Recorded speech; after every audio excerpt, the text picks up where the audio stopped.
Ladies and gentlemen, we are live. We are live and back at it again, folks. It's a Feel Good Friday, and we got WWE on Smackdown on top for you tonight.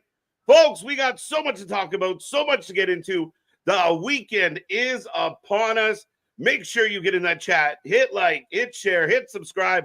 Be a part of all the fun. Strap in, strap on, grab your snacks, grab your Feel Good, and welcome to the Wrestling for Life Network. Let's go!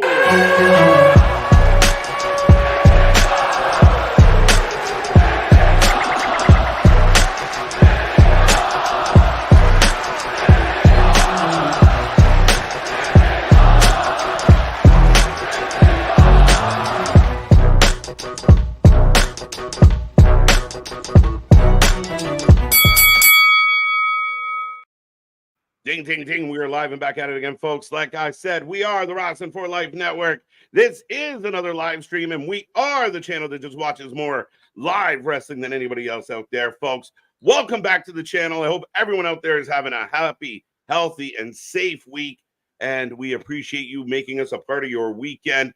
Friday night, we're feeling all right. Going to get into SmackDown, the fallout from Money in the Bank, as well as we got some Rampage as well. So it's going to be an interesting night here. We're going to dive into all of it. So get in that chat, hit like, hit share, hit subscribe. We just hit 5.3K subscribers, looking to get to 6, 7, 8, 9, 10K. So help us out to get there. And it's going to be a fun one. But without further ado, I will remind you for the next few hours, you're going to be with Mr. Everynight KJ White, the Iron Man of YouTube.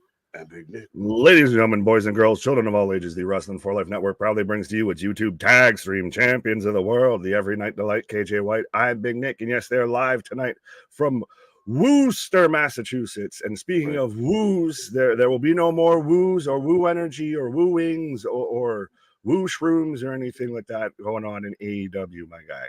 The woo is out. Hit the road, Jack.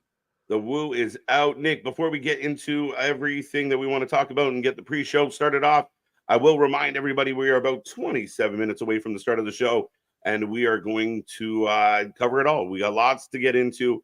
Big night ahead. Jimmy Uso cleared from injury.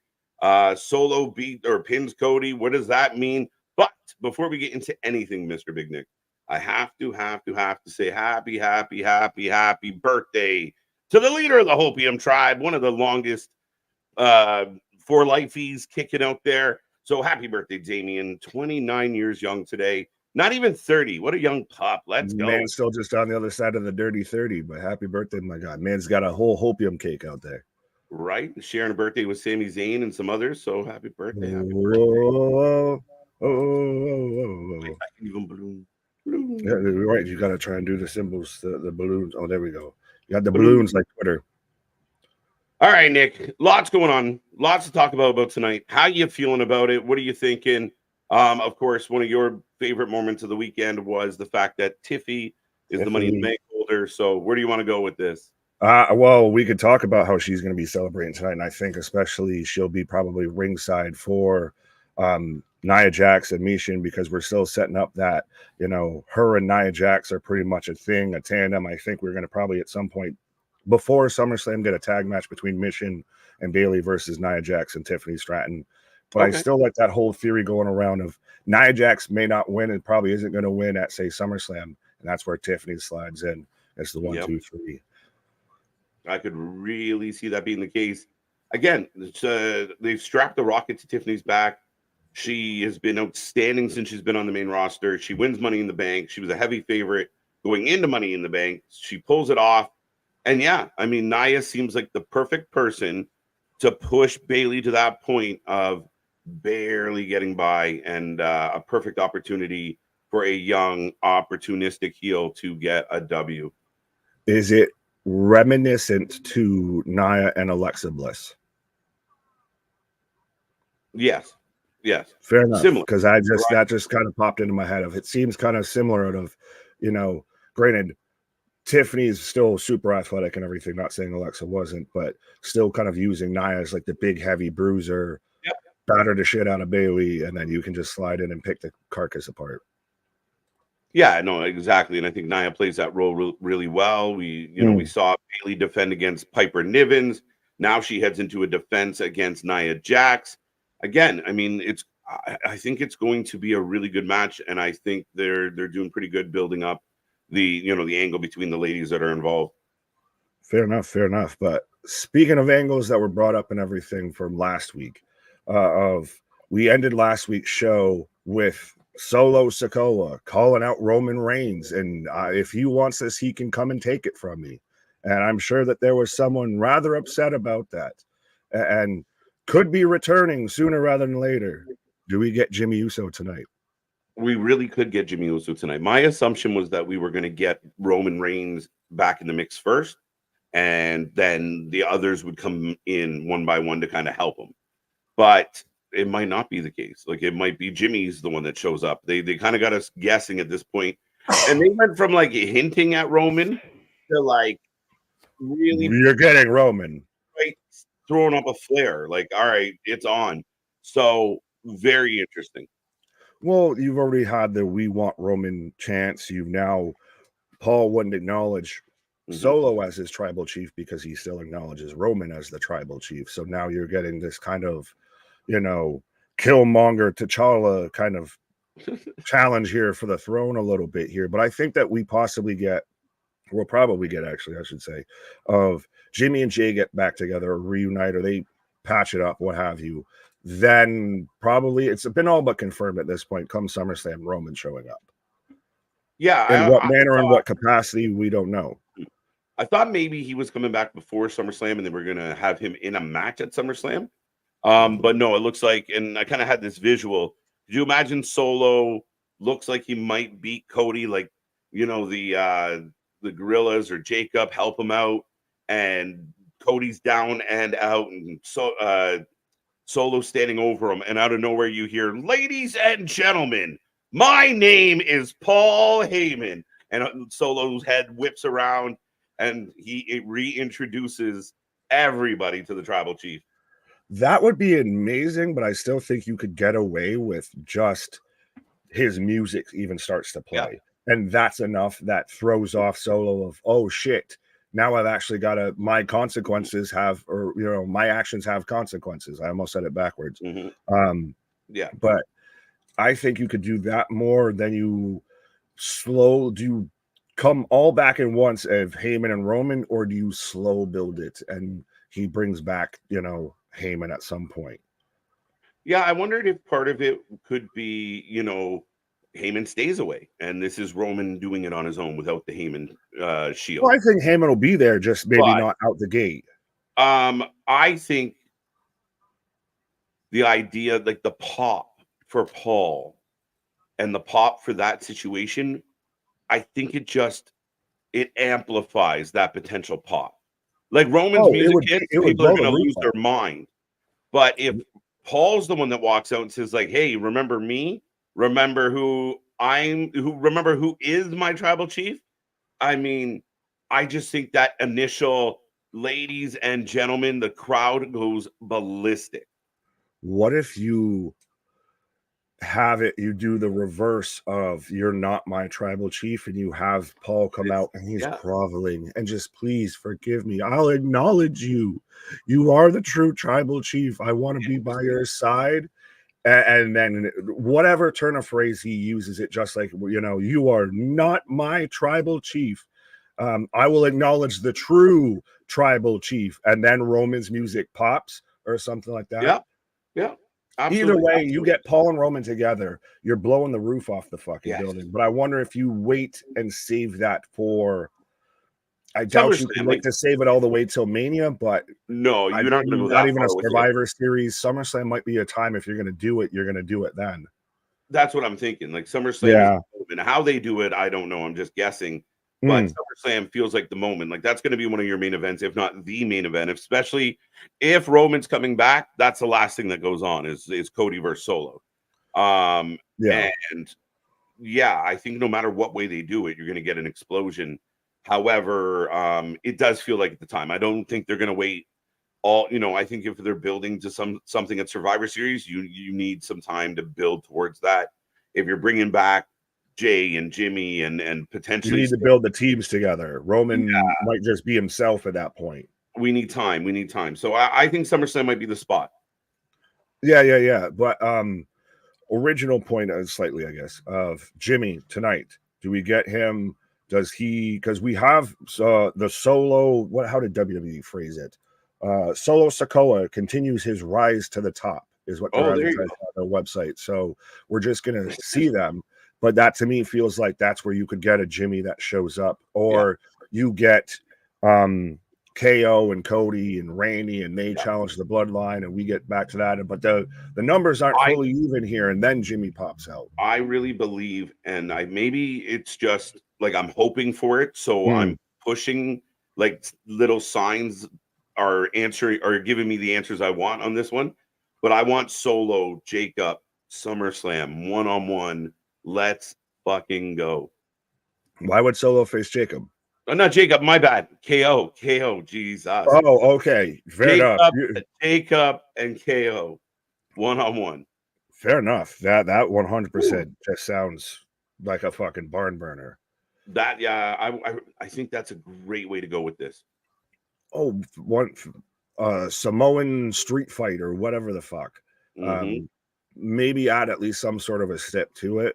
I know that they've kind of done that at times a bit, or we see it in wrestling a lot. But like that's you said, when you kind of want to see them do. You want to see Kevin Owens do, the bullfrog splash onto Solo on the steel chairs and shit like that, because that's the type of fight they'd have. See them fight out in the crowd. Jacob KO street fight. Let them go. Let them go. If that's the opportunity to introduce another member, let it happen. I don't care. But at the end of the day, I think those two are so smash mouth and Jacob's not as bulky as he used to be. But two guys that are going to throw and like you said, they'll tear the place apart. Oh, 100%. You get the visuals of them fighting through the crowd and everything like that, and it'll be amazing. And granted, though, when you said Smash Mouth, I actually just started to go, somebody once told me. All right, ladies and gentlemen, we're going to say hello to the people and jump in the chat real quick and see if we can catch some of these comments in the last just over 14 minutes before the start of SmackDown tonight. We will see what's next for everybody involved and see if we do get a return. But happy birthday, Sami Zayn. We talked about that. Champ, good to see you. Damien, happy birthday once again and welcome back. RM, I laugh if Jimmy showed up tonight. Now, why would we laugh particularly? I'm curious are we going to recognize Jimmy's music when he shows up? Or is it going to be one of those, you got to see the man show up? You would have to see you got to see the name on the Titantron. Right. Do you get the pop initially? Or do you just kind of, oh yeah, because it's funny because Jimmy does have like that weird kind of start to his. It'll take you a second. He just has weird music. Period. Quick side note: Shinsuke is supposed to be returning tonight as well. Debuting is more the term you should be using because this man hasn't showed up on SmackDown since he's been drafted there. But let's go. Since Rumble, my guy, it's crazy. Well, and by the way, I guess since we're talking about SmackDown, we should also mention that Io is over in Japan for Marigold right now. Yes, or that's AJ. Raw. Sorry, and AJ is also over in SmackDown for Noah, to where he's taking on Marufuji. Yes, that's exciting. It's real cool. And again, I think AJ mentioned it when he was asked some questions at a press conference about, this is Triple H's vision. Triple H is all about, getting out there and being involved and working with others and growing the business. And man, you couldn't picture this 3 years ago, Nick. No, not at all. That's why it's ding dong, the Vince is dead. Which old Vince? The wicked Vince. Ding dong, the wicked Vince is dead. WWE, I've seen reports of Delta has been signed and is reported to be signed and going to NXT. I admit I don't know a ton. I know we covered one of her matches. I don't know a ton about her. I know she's Australian. No, a lot of people are big on her. What? Well, she's out of CMLL. I don't know if she's actually Australian, but I know she's out of CMLL. Yes. So yeah, I haven't seen a ton of her, but again, they're bringing top international stars like Delta, like Stephanie Vecker, who I guess is already going to be allegedly making her debut for WWE at the live shows in Mexico City. Yeah. We've still got Julia that's coming on board at some point here. So very much an international vibe, and also a lot of women who have some experience too as well, not straight just NIL deals or anything like that. They are stacking the women, stacking them in all 3 shows. Like, Right. they are stacking them, and there are plenty in-house that we're not seeing right now. Alexa Bliss and Charlotte Flair and Becky's out. Like, they're legitimately stacking their division. Triple H just out there like Michael Jordan at the Last Dance documentary when Tony Khan's like, I have the best women's division, and I took that personally. Facts, man. CJ Perry got released. You kind of alluded to this earlier in the show. CJ Perry. Well, we talked about that before we went live, Yeah. that part of it. But yeah, so Lana got released allegedly, reportedly, or it was quietly around when they did all the budget cuts back in April. People have still talked about now how Miro's still under contract and just sitting at home doing fuck and all. While Lana's released, does she go back to WWE? Is this the end of the road for her in wrestling? What? No, absolutely. I mean, again, and she wasn't doing shit. So who, like, I mean, at the end of the day, who cares? So was that Ric Flair deal with Wu not just dead on arrival? That paid for him to be there. He basically paid AEW to have him there because he paid as sponsorships if they agreed on what his sponsorship deal, which covered the cost of him being there. So, and what did it take 3 weeks before he was putting out, like, if I'm embarrassing people, like, she's it didn't take you long, Ricky. Well, it's so crazy to me to think that now Ric Flair, that's normally known as the most braggadocious man of all time. Literally, I've spilt more liquor in bars than you've got, drank and shit like that. It just seems so sensitive at times. Of really, let's get the words get to him a bit there. Now, folks, I see triple digits in the chat right now. We got over 100 people with us. We are here all night long. We are going to have the reaction to all the action tonight. It's going to be a fun one. If you haven't hit like, share, and subscribe yet, please hit all of them. Take this link, drop it anywhere they're talking about wrestling. Let's see if we can get up to 150, 200 tonight. We want to blow up this channel. We want to blow up this chat. And we're rolling along. We still got about 12 minutes to showtime. And good to see all the people filing in already. Number one heel. Good to see. I was gonna say we've made it through like 5 comments in the chat. So yeah, that's good. That's good. They're bringing up good stuff. That's the problem. You can't just skip by some of these ones. It's all good stuff. All wrestling right now is good stuff and good talking points. Absolutely. Urza, welcome back. Scott, welcome back. Roddy, I see you. Eric's with us. Polo, Ryan, good to see you, buddy. Christian Power, Jake, the aerial assassin, Byron, Rocco, Brahma B, not Bama B. Right. Big Dog in the house, being all big dog. There. Matthew Childs, welcome back. John C. Who else is with us? Almighty Black Adam, I got you. We got Gamer Ghoul 6. We got, where did you even leave off? We got Rocco, we got Larry, we got Charles, we got Jordan, J-Boy, Paul, MDB, Ken, rolling through, Eric Tate, Bash 8, Gordon Die, Hi Guy, Manson Chad. I think that's a new name. There we go. Oh, Manson Chad. But the other thing someone brought up in the chat was the idea that Jim Cornette could be the new wise man. Does Solo need a new wise man? And it will never be Jim Cornette. Well, happy birthday, I guess, as well to Kyle. Shout out Denisha, Richard, ABJ. Cornette will not be the wise man. He will not. They won't tolerate with his shit, and he won't tolerate their shit. It was always speculated because of Jacob Fatu, and he said how that'd be the one person he'd come back and manage. I think that they don't need a new wise man because I think that's part of all of this is his defiant ignorance of he feels so much that he has it all figured out. He knows everything. He's got the world by the marbles. But I do like people pitching like Armando Estrada and stuff like that. Just because the Umanga tie. I thought that one fit though. I like that one. That one kind of fit for me. I was like, okay, I could make this work. Who outside of us and everyone that's pretty much on the north side of 30 is going to remember Armando Estrada? Right. You're not wrong. You're not wrong. But I thought it would be interesting of like, hey, I mean, there's history there. I can get behind this. But yeah, to your point, I think maybe that, usually the downfall of the young heel is going to be, thinking too highly of himself. I don't need a wise man. Well, we're just going to go full steam ahead. and we know eventually that's going to run into a wall. So yeah, Umanga. Yeah, pride cometh before a fall. I always loved when Regal would say, "Hey, shit, maybe you got a Regal. What's Regal's kicking around? Get this man on my television screen." But yeah, I always loved when it was Umanga. Umanga. Good evening, Stoner Jesus. May the blunt be with you. Yes, and also with you. It's with me. No, it's that we can tell. It's with me. That good. The best ECW GM, Armando. Let's go. Man, finally getting back off that American stash and getting back to that Canadian good. So man's out here honey dipping.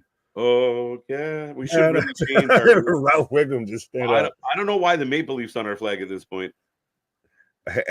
It's so you don't get busted by the DEA. Is Hamburger Guy in Ham and it is in a Ham and Egger match? What? What in the Denny's? Who's Hamburger Guy? Are we talking about cheeseburger? I don't know. I think J-Boy see.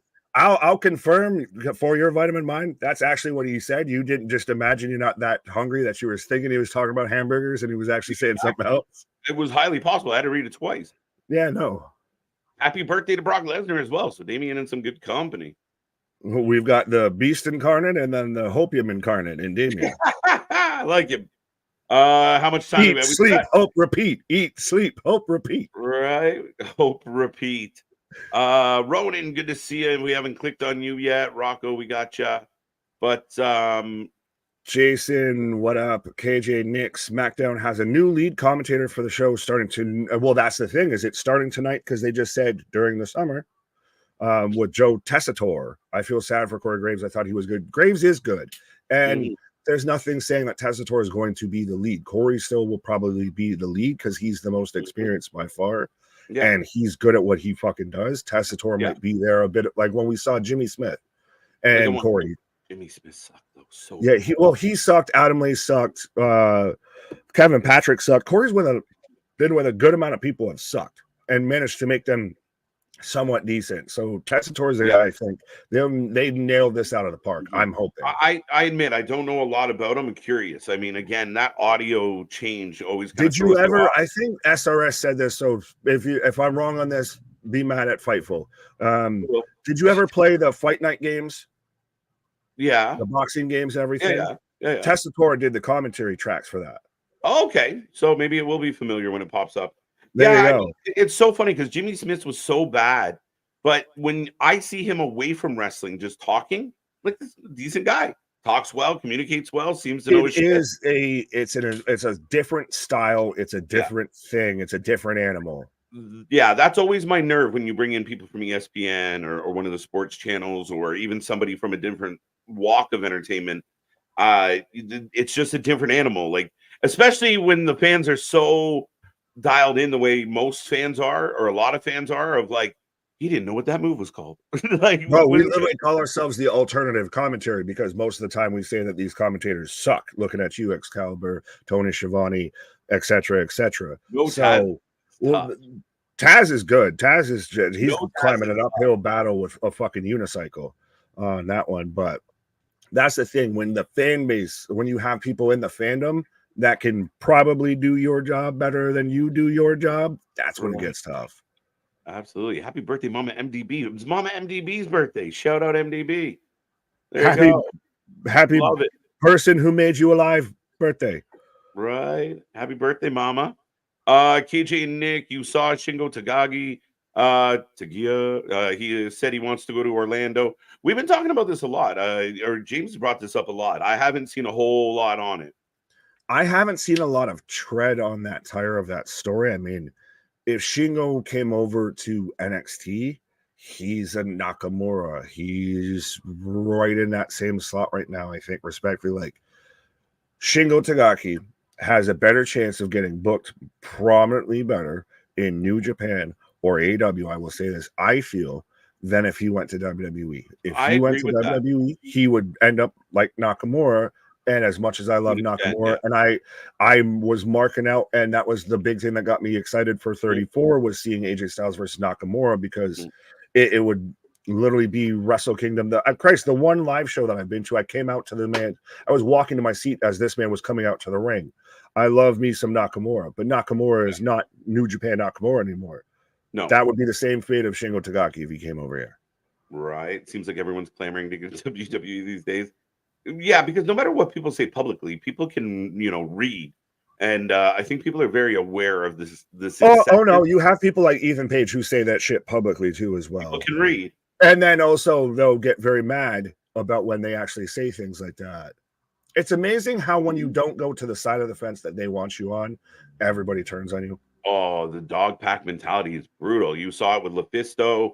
You saw it with others, even with Big Swole. If you come out and you're like, I'm not happy, you don't even have to say bad shit. You just have to I didn't really like that. Even Ethan Page didn't say they suck, I hate them. He said, it was really chaotic, and this is like such a well-oiled machine. We were like, fuck you. And you're like, whoa. Big reaction considering he just gave his 2 cents and his perception. Even the turn on Stephanie Vecker of, yeah, she's amazing, she's great, she's the GOAT, to hell with her, she should have finished out her dates, this and that. And that's the thing, is your fandom does not determine where people sign. I'm a Bills fan, you're a Leafs fan, etc., etc. I can want this guy and that guy to sign with the Bills. You can want the Leafs to sit there and go and sign out that guy and everything. I right now want, the Yankees to make a trade for Jazz. Can't make it happen because guess what? I don't work for the fucking company and I'm not anyone actually involved with it. So guess what? I can talk about the move and then I can say about, we should have gotten her, I wish he would have signed here, etc. But to sit there and go at these people, like you're the one fucking deciding for them. Fuck off. Right. Fuck them dates. Yeah, literally. And good for her. And also I'm surprised that we talked about this yesterday. I'm surprised how fast that moved along. No, again, I think it was by design. I think it was really get in. We've seen, we know of her. I'm sure members of the team have seen her.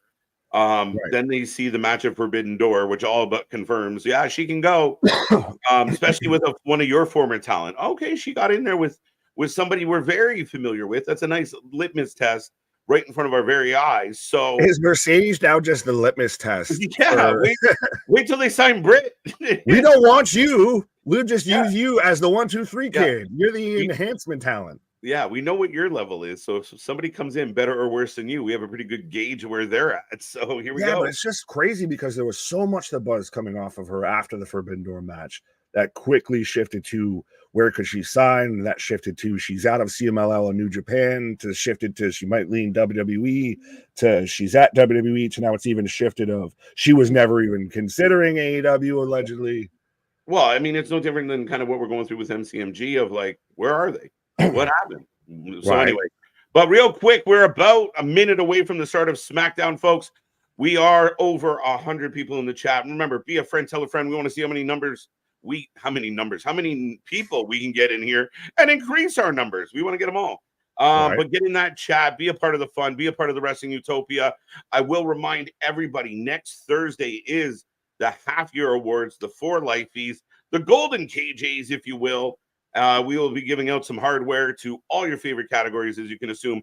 Right now on our community page, the categories are up. Make sure you get in there, vote, let your vote be heard. If there's anything we overlooked or missed, by all means, make a comment, throw it in there, and we will consider it all. But do not miss that 8 p.m. next Thursday. Myself, Anthony, and Big Nick, and who knows what else are going to be here for a fun time. Absolutely, 100%.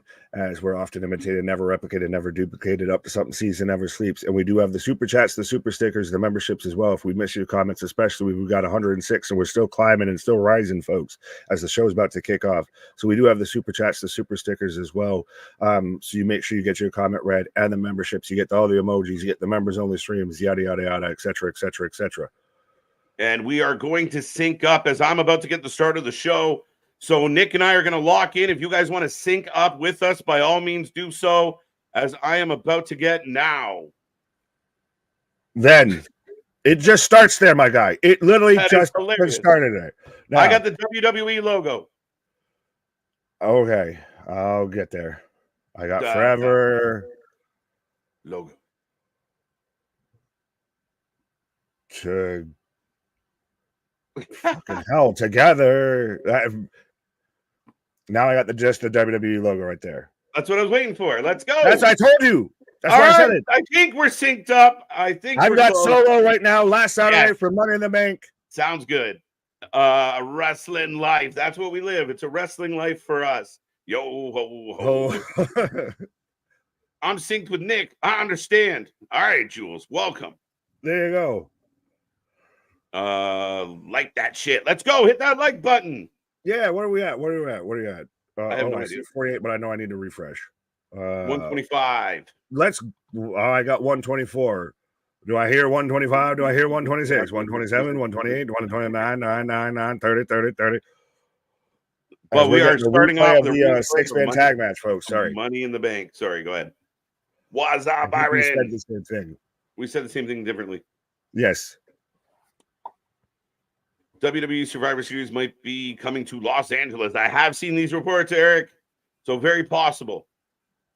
I like that, you have now cities bidding for big pay-per-views from WWE. A la the Super Bowl, a la the Olympics, even. Shit.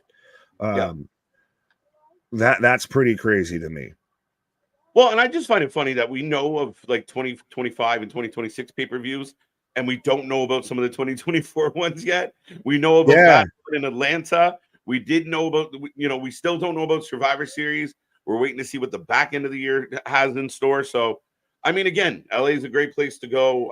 If they do it at something like the Kia Forum, I don't know if that's what was rumored, but again, it should be a good time. Good show. They'll sell it out. Going back to Cali. Well, as we need I've got these Cody American Rhodes on my audiences to screen. light up. What? So we need these American audiences to light up for these pay-per-views. Yeah, just a wee bit here. Anthony, what up? Saying what's up, chat. J-Boy, I was smoking with Nick. What? I don't know if I'm smoking exactly what you're smoking, sir. By that structure. Shout out Champa with the fucking Dunkin' Donuts jumper, my guy. He does have a Dunkin' Donuts jumper. Well, he's a masshole. Is he? Yeah, I believe so. Well, because we've had Mike Hollow on the channel, and he's at least a New England guy, because we had Mike Hollow on here, and he had trained Champa. Oh, we're starting off with Tiffy time. Oh, dropped my coin. Yeah, you just I have fidget toys. Unit. Yeah, I have fidget toys every time. Am I the only one that does that every time a coin falls on the ground? You're not thinking Rainmaker? No. Oh no. Pink suit briefcase, I'm guessing.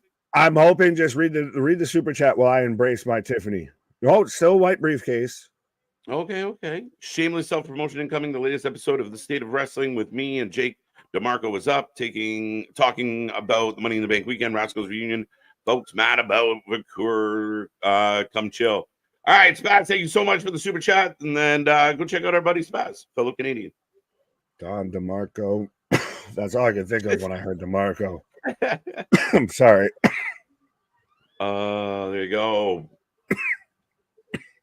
Tiffy in the house, ladies and gentlemen. I'm feeling the Tiffany epiphany right now, my guy. As KJ's disappeared. But yeah, Tiffany Stratton right now out here celebrating her Money in the Bank briefcase win. It was still surprising to me that I know I predicted her to go and win it. Excuse me, Jesus. But Chelsea Green's performance throughout that whole match was amazing. Like, there was a legit point to where I was like, she's won it. She's going to win this, and it makes sense, and I'm fine with it. Right here, the match that the section that we're showing, as we had Tiffany come up and just dump this woman into two tables. Crazy table spot by Green. Down she goes. Chelsea Green was the star of Money in the Bank. She was great. Absolutely great. She held her own press conference by herself. Did you see that? That was amazing. How about the WWE Hall of Fame at the Sphere for WrestleMania? Yeah, it could be. They just did the NHL draft at the Sphere. And Christian, I saw your comment about the Canadian soccer team. Yeah, it's a bummer, but big deal that they're going for third. So We'll just have everyone stand outside the arena of the sphere, because they'll just broadcast the show on the sphere as well. So we'll have to Right. gauge ticketed attendance and live viewership of just watching it outside the sphere. Show in Hawaii. Someone asked about this, and I see it come up again. The problem again, it's all about the marketing side of things, and all about can the city support the amount of money they want to do. I think a show in Hawaii would be great, but it would have to be, they generally go, you get it like a house show there, Nick. Right. Did we just get a Tiffy time chant? Yes. Doing it in Hawaii would be an interesting thing. It's all about like who could actually fucking respectfully like get there. How many people are you going to bring in? Yeah. There is still, like I said, it's the same thing. It's like bidding for the Olympics. It's now at this point like bidding for Super Bowls, World Series, shit like that. Bailey coming out right now. We got company. And Tiffany holding her own with that microphone, my guy. Oh, she's good. Well, I also really like this new kind of stride that Bailey's kind of fit. She's like everyone's like cool aunt or cousin right now. Right. She's out there doing the drinking show with Cody Rhodes, sponsored by Wheatley Vodka, # not sponsored. But nails. I kind of dig it of she's smoothly transitioned away from Damage Control, surprisingly. Tiffy does not have a pink case. Sorry, Nick. I said that Bailey has smoothly transitioned away from Damage Control so far. Oh, yeah. No problem. Right. And she's been good. Her baby face turn was good. And they didn't push her all the way back into being a hugger. She's also been a little underfeatured, I'd say. Not bad. She's a world champion, been a little subdued. I think she's been all right. I think they've done okay with her. I mean, just coming off the heels of Piper, heading into Nia, I think she's been okay. Fair enough. Does Tiffany know my birthday Tuesday? I'll be 30. Look at all these July birthdays. Mine coming up too, folks. TJ, good to know. Good to know. Be here for it. Now I'm trying to think of how far would have been 9 months ago. What would have been 9 months away from July? I'm terrible at calendars. Well, 7 months would get us to January, so 2 months back. It's the winter. The winter. They make babies in the winter. No, November. Yeah. So you were stuffing more than turkeys. Just saying. Well, in Canada, we're bored because we're waiting for Christmas and turkey already happened. Fair enough. Queen Nia. Any new? No, nothing new on Asuka. She's recovering. She'll be out for quite a while. Right. And here she goes. She went from I'm not like most girls to there's only one of me. So hey. But it's playing that, like I literally right there did not know who was coming out until I saw the letters Nia Jax. The music is not good. Like for all the things that are going well for WWE, and Trips being such a music guy, it hurts my heart a little. Yeah, it's just trash. Big boost for Nia though. But Nia looks ready to wrestle. Tiffy kind of looks ready to wrestle. I'm telling you, we're at some point getting a tag team match between probably Bailey, Mission, and Nia and Tiffany. Roddy's saying some dumb shit. Nia keeps losing weight. Our wedding is off. Does she know about this or no? I assume no. Probably not. Tiffany should not have won. She only won because WWE thought she can sell merch to horny men. Nick, this one's for you. Yeah, because she has no talent at all, my guy. She wasn't, literally one of the first that was a clear and can call up outside of the draft, even, my guy. All right, if you're going to say that, so then what do you got to say about, Tony Storm and the menagerie of bosoms and everything that's going on in AEW? The bosom buddies out there, like, my guy. And especially for her to come from what was initially, I'll give you credit, you tried. Initially, her gimmick was very much VKM written all over it that was just fantasy. Mm-hmm. But now Tiffany Stratton has 100% become her own and is super athletic. And you've seen people already comparing her to Charlotte Flair with her athleticism and her talent and everything like that so quickly. So saying that she's just a fine piece of ass is just a little passe and a little out of touch to me. Amen. Respectfully.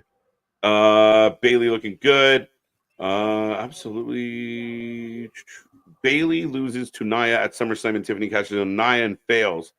No, I think Bailey beats Nia barely and Tiffy cashes in on Bailey. Oh.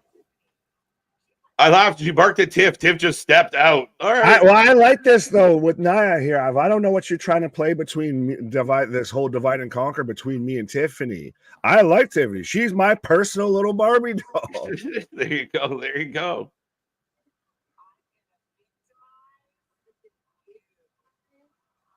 That's an awkward way Not to say a bad it. Victimize you. Little clunk. Right. Gentlemen, I get the ladies are on the screen. A little bit of grab a drink. Calm the thirst. Oh, well, now we've got Mitchell swinging away. There you go. I will also say this. I'm actually really happy of how much attention and how much of a spotlight Mission's getting. She's featured in a prominent match on SmackDown, just had a massive match against Jada Parker on NXT here. So she's getting featured. This is how you feature women that are upper mid-card to mid-card wrestlers, all of that. How you feature them without them being a title. Absolutely. This is my So I'm getting the ad for WWE Raw as we go into commercial break. It looks like there's a good chance we're getting a tag team match, as we talked about already. Yeah. Between the four. And you're right. Mia Yim Mission has been used a lot. I mean, that match, I saw clips of the Jada Parker match, and I had to go back and find it and watch the match. But man, did they go all out. And like, she ate shit on that chair spot. Like, ate it. Face first, ate it. It's insane. But they're using her a lot. I mean, again, there's a lot of talent that weren't getting used at all. Whether people love or hate how they're being used, they are being used. Even the Good Brothers are getting active TV time. Absolutely. Shout out, John. What up? Brother Fluff, this isn't 2019 400-pound Chris Salisbury. This is 2024 2040-pound Brother Fluff Salisbury. There we go. There you go, my guy. That's it, Brother Fluff. Way to go. As we are in a commercial break, by the way, I will remind everybody. Do you think there's something up between Naomi and Bailey? No. Okay. I've seen that going around for no reason outside of just we would like to cause tension, I guess, as we've got 120 people kicking with us. So let's see if we can keep that going, 130, 140, what have you. Rhea will kick off Raw this coming Monday night. Yeah, Monday Night Raw this week was huge, and it's now we're only going to keep going with it and keep rolling with it. Right? No, I mean, it's intriguing. She's going to kick it off. She's going to have a lot to say. Oh, absolutely. This is like how I've fucked it up before of saying, your consequences have actions when I was trying to say your actions have consequences. Of Dom, you got some explaining to do. That wasn't me. It wasn't me, man. But she caught me on it, but I caught you on the camera. Wasn't me. You were putting her on the shoulders. Wasn't me. I even caught you at the hotel. Wasn't me. She got you by the shirt and curlies, bro. Deny all. But I still like, even with the shot of after just on social media, it's where Liv's watching from backstage and pretty much just chuckling of how this is, her master plan. I clicked on this because he also mentioned your girl, so I want to see your take on this of Tiffany is what Taya Valkyrie, Summer Rae, and Emma was supposed to be. No. I mean, Taya Valkyrie potentially, and I mean, I can't really hold him accountable for Taya Valkyrie because that's Vince. Vince buried her. Summer Rae, I mean, not even close. Let's be real. Emma, I like Emma. I don't know where she is, but yeah, no, Tiffany is something different. And she's more, like Nick said, more in kind of that vein of a Charlotte Flair. Super athletic, naturally a heel. She's gonna go big. She's gonna go places. And again, she just handled that mic with no problems. She's a convincing heel, comfortable with the mic. Yeah, just respect. You're entitled to your wrong opinion, Taylor. I'll leave it at that. I appreciate you tuning in. I hope you stay tuned in. But I don't agree with that at all. I feel that's way out of touch. Right. SummerSlam is mostly going to be about championship retention. Maybe. No. Maybe. Gunther probably wins there. Damien. Yeah, Damien's losing. I've predicted Damien to lose 27 times. I'm going to be right on 28. Eventually, you're going to get the Damien exactly. loss right. I've got the fucking weather right now, so of course I'm going to be just like the weatherman. I'm eventually going to be right. I truly think this is the one. But so, yeah, I don't think it's going to be all about champion retentions or anything like that. I think that they're going to try and that's going to be your summer WrestleMania moment. That's your big, huge middle of the, summer paper or end of the summer, technically, because it's in August, but pay-per-view. There'll be some twists and turns. And again, I really think that Gunther, I've been saying it from the beginning of the summer, Gunther would be the guy that takes the belt. And I think this will be his chance. And maybe Damien squeaks it out and they set up a rematch for Berlin, which is quite possible. But Gunther's getting it either SummerSlam or Berlin, one of the two. You give me Ilya versus Gunther for the world title in Berlin, and we all just shut the fuck up and be happy.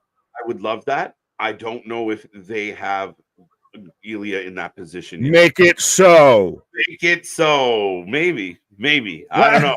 Chelsea out here with the fucking Joel Gertner fucking neck brace out here. The purple bedazzled neck brace. And Piper has, it's a file, not a knife. I mean, it's a shank. I like this kind of vibe from Piper right now. For Sir Nicholas the Prickless. What did I do to you, Chelsea? I'm out here like 57. Hashtag Nicholas the Prickless. Yeah, like I said, I'm like, why should you say fuck me for?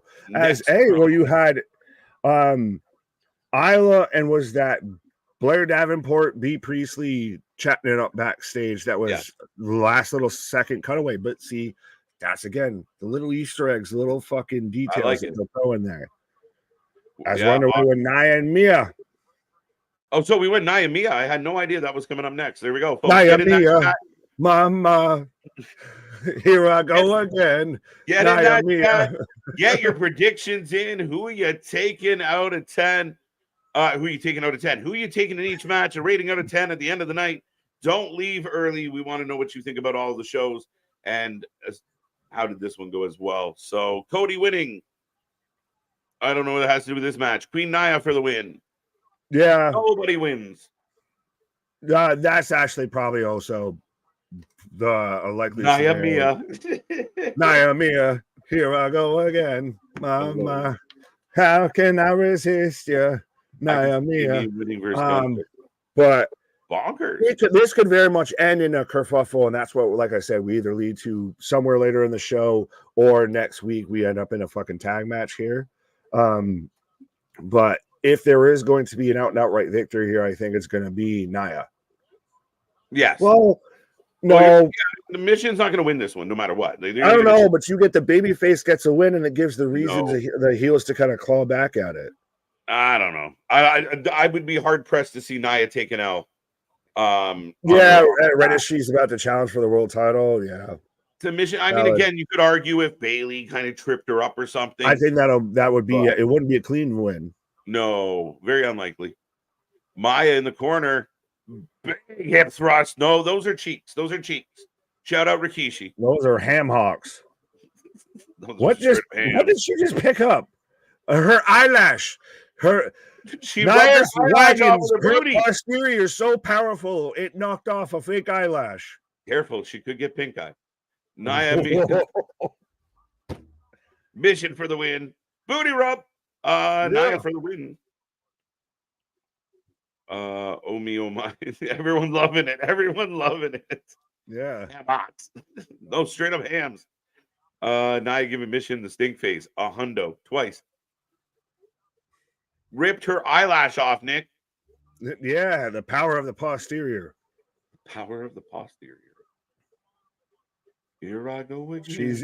She's using the my hole effective. That was the my hole slam instead of the black hole slam. It was the my hole slam. It was the my hole rub.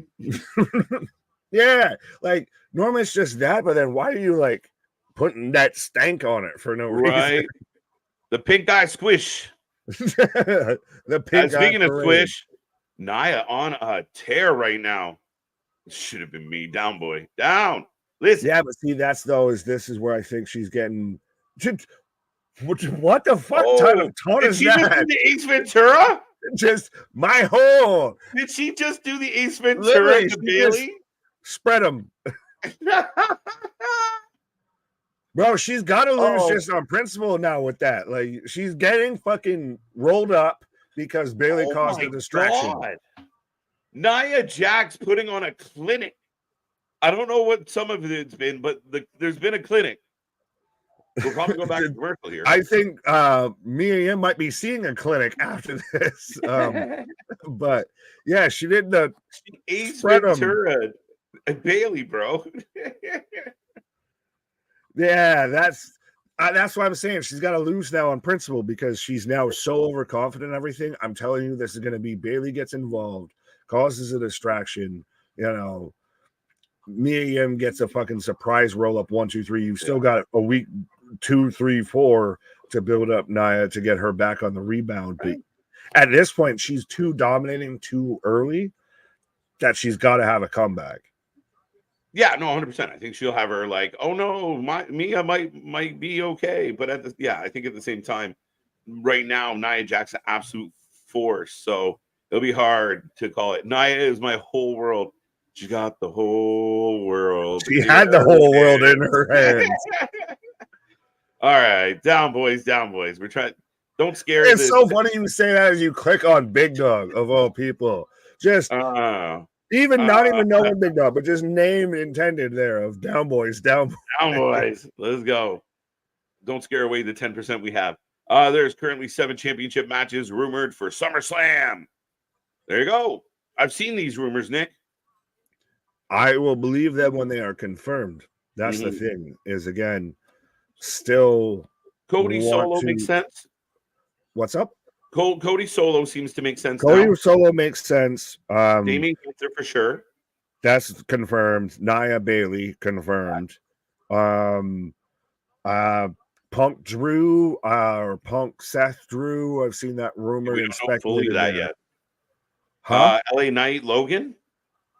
I think that's all but damn near confirmed. It needs to happen there. Yes. And you would figure, especially it's in Cleveland, OHIO. Right. So. What was what other title match? Tag titles are not guaranteed to be on the line yet from either show that I know of. Yeah. IC title will be Sammy, and we don't know if anybody. Braun, you run it back. That could be a potential if you just run it back. Maybe that's where he wins it because you've got Bronson Reed coming up. You've got, Braun down the pipeline. It needs to probably run it back. So maybe. Bailey wins, retaining. Christ, well, shit. If we go with the match that you wanted of Jacob versus Kevin Owens, so there's one. Tag that on. We just need to keep saying this until we speak it into existence. I need that match. Like I know all the other battles. We're gonna say this now. If they have that match at SummerSlam, it's officially the Wrestling for Life Network match, right? Bailey retaining at SummerSlam. She needs a quality win. I think she can get that quality win and then get screwed by Tiff. I think she could. I'm not saying she will, but she really could. Yeah, she'll retain and then lose it. That's what I'm thinking. So she again, and I mean, she just picked up a nice win over Piper. Again, she was able to navigate through. Thankfully, Damage Control gets drafted, but she navigated through that. She won her belt. Bailey does need a refresh. She needs something. She's got to go back to chasing. Okay. She needs something because, like I said, if I like Bailey right now, she seems like everybody's cool aunt or cousin or something. But she also, what match are you really motivated to see? If it wasn't Tiffany with the briefcase, what match with Bailey right now are you claiming to see for SummerSlam with Bailey? Yes. Well, I mean, it has nothing to do with the briefcase. I'm looking forward to Nia Bailey. I think it's a nice rivalry. Well, no, that's I was asking of just even if it was there anybody else? Like, what other Bailey matches would you want? Like, I don't know what they're gonna directionally. That's the thing. It's she's just kind of floating as a champion. I guess so, but I mean, again, if her next rival is that, and then maybe that's why Tiff does take it from her. because then you get Tiff and Bailey for a little while, and that would be good because Absolutely. Bailey's going to make her look absolutely phenomenal. So yeah, I mean, You can trade that belt interesting. for a bit too. I'm wondering if they do try and set up something with Bailey and Naomi at some point. Very interesting how things have been going with them too. Right. DIY Open Tag Team Champion Challenge at SummerSlam and MCMG. I don't know this because I don't know MCMG. I don't know if we would get the ripple that they want, but it's still kind of cool. It'd be interesting as Tiffany's now setting up the kendo stick and then causing the distraction after me and Yim got a bit of the control here. Bailey taking out Tiffany. So, like I said, we're setting up. She's holding the kendo stick upside down, folks. Don't think you could be right, Cherry. You could be right. Tornado DDT. Told you Nia's losing. There's no way Nia's losing. 2 count. Nia is not losing. She was too cocky in the beginning, and now, like I said, we're getting Tiffany's taken out, so we're setting up to where we're going to get at least the tag match next week. Tyrese Halliburton versus LA Knight and Jalen Bronson. There you go. There you go. Oh, going to the whole, Hogan. Rodman, Hogan, Malone, DDP. Samoan drop. Still think she's winning? Bailey, fucking cause a distraction. Shit. Help your friend out. No. Yes. Did they just call that the Annihilator? Yes. They have for a while, yeah. I've just never caught the name of the movie. To me, it's always just the bonsai drop. There's Nia Jax pancakes Mia Yim. And, she ain't done. Oh, wait. Bailey! As now Tiffany's smashing her with the briefcase. There we go. There we go. Queen Nia. I wonder if Nia is the one that gives her, like, the pink suitcase. Like, here, I got this for you.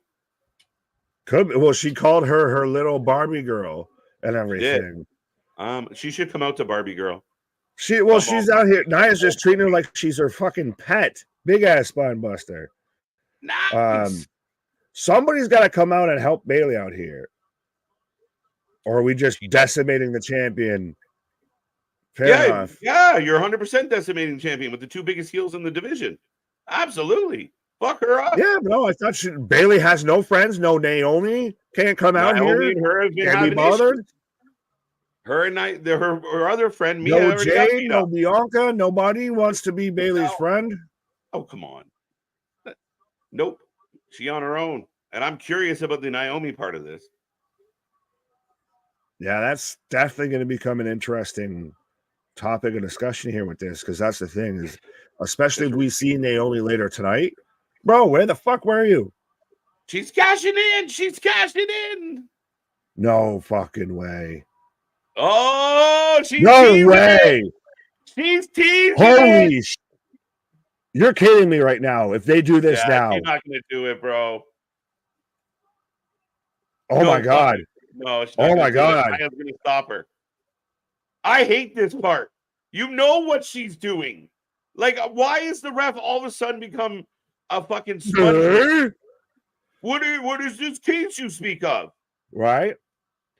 Oh, because now, see, well, you're setting up the tension between her and Nia of, you would have cashed in and then it would have been me versus you. Mm-hmm. She should have shocked the fucking world. Let's go. I would have been in. Nia's like, what you doing? Slap hands. Slap hands. Right. Oh, we got Solo. The Bloodline. We had all the titles. Except your NXT title because you weren't there. That means GOD's going after tag belts, bro. GOD going after tag belts, bro. I'm still telling you, the dream match that's going to happen and I need it to happen is GOD versus the Usos. And then, think about this for like long term in the fall. In the fall, into the winter, you're setting up Jacob LA Knight, the Gorillas of Destiny against somebody, maybe DIY. And you still have Solo trying to go after Cody. And if you're being greedy, you throw in the Motor City Machine Guns in that tag division, and holy shit, your nipples get hard. Right. You're forgetting that Bailey's whole thing. She doesn't have any friends. She burned a lot of bridges in Damage Control. Facts. Fair. 0-1. Tiffy time. And I so wanted her to Solo's, cash in, bro. I got nervous there because I I'm with worried you. that if she would have done it, then it would have been failed. Solo's out here just straight looking like a goddamn mob boss. And these Talking are about good. And you know what you're doing? good. This is where WWE is smart. Solo might not be the strongest at walking out in the middle of the ring and cutting a solid 5-minute promo. So you do these vignettes and they're fucking outstanding. Bro, it's such a straight like mob Sopranos. I still have been calling him for the longest time of, you know, Shug Solo Sokola. Gorilla's Destiny versus MCMG could be a thing as Baron Corbin. We're getting Baron Corbin and Apollo Crews versus I can't remember who Interesting. I know they're in a tag match, but I can't remember who they're facing. Welcome to main event. And they kind of went back. They got rid of the pirate thing. Now we got a Kraken. Like they don't have the boat anymore. I am the darkness. Just go back to that. Yeah. Oh, they're taking on Los Lobos, Los Lotharios of Angel and just Berto. It's not it's Umberto anymore. It's just Berto. Where's the Spanish Erno? We've got Berto. Where's the Espanol Erno? Right. Bert and Ernie. It's Corbin and Apollo. What a team. What a team. Anybody got a prediction on this one? As we go back into commercial break, folks, and we are rolling along. I'm getting a commercial for the legacy of the Miz is what I'm getting. Yeah, I'm getting the little preview for the Miz. Legend. But we got more to come. We still have Rampage ahead, and then we got more content coming your way, including our award show next week. So be a friend, tell a friend, keep it going, keep blowing the channel up. And again, keep these numbers on fire. Over 100 still with us tonight. Don't let the party stop, folks. Share this link with everybody you know. Absolutely. I don't know if that means you're going or if I'm going. Oh, after these. That answers that question. As KJ will be back after these messages. Yes, I've got a commercial break going on right now, folks. Absolutely. Kira, happy fun Friday. Brian shouting out Corbin, Angel Umberto, yes. Let's go Corbin, Baron Corbin's son, everybody. I have a odd question for everybody here. Is where, like I said, we're in commercial break and everything, non-wrestling related. Those of you who listened to it of the death of Slim Shady today, as it dropped, what did you think of it? I'm interested to hear your opinion on it because I'm part of the way through the album. And I have some feelings. 143 likes. Let's go. Yes, as we've got Rampage later on tonight, which actually we've also, why we're paying special attention and making sure we acknowledge Rampage as friend of the channel there. Big Trouble Ben Bishop is going to be out there on Rampage taking on one Roderick Strong. So absolutely shout out the homie. Go and check out his channel as well. He's one half of the Meat Pop Express. They're also on YouTube as well, so check them out. But yeah, we got, friend of the channel out there on Rampage here. So it's making me actually halfway a little bit excited for Rampage, which is an anomaly, I feel. Let's go, Baron, says Taylor.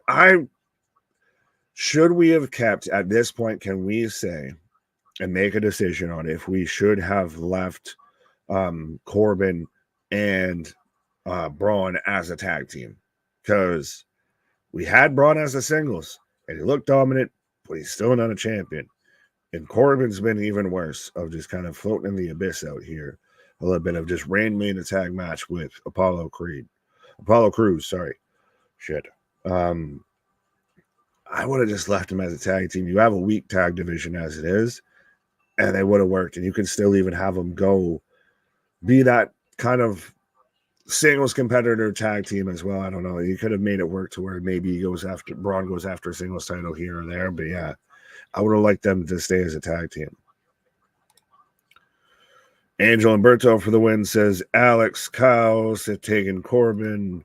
Taylor, end of day, should have been the most well-protected finisher ever. Well, it damn near was. It's certainly up there. It's definitely one of those that's, I think, surprisingly been protected when normally that's especially on a guy like Corbin, who's a mid-card guy for the most part. You really don't protect their finisher and make sure when they hit it that nobody kicks out of it. Do you think SummerSlam will be 4 hours? Yeah, I would assume so. I think, what was it? Money in the Bank was around 3 or so hours, and especially with SummerSlam, like I said, it'll be, it's your summer WrestleMania. It's your one of your big four, or at this point, kind of your big five. So it's the same thing like Rumble. It's the same thing like Survivor Series, and obviously, especially WrestleMania. You expect that they're going to put more of an emphasis on it, and it's going to be more. It's going to be the extended. It's going to be the XL edition. Only one person is kicked out at the end of the days in 9 years. MDB, is that accurate? And if it is, let me know who. Corbin and Breaker would make a good team. They just need a gimmick for the unit. Like, they had a gimmick of just the two pricks that were just good together. They were a team in NXT and everything, and it worked out perfectly. As I'm getting a replay of the men's Money in the briefcase match, not beefcake, as I forgot how many crazy spots were in this match, especially because of the cash-in that I think overshadowed the entire match is the result and the execution of the cash-in. So earlier today, we've got Andrade sitting down with Saxton. What's next for Andrade? Corbin is this generation's Tito Santana or Bob Holly, kind of a gatekeeper. Little bit. Oh, as Carmelo shows up, you should be talking to the real MVP in this match. So they're arguing. So this is what we're setting up, is Andrade versus Carmelo, which I don't mind for either guy.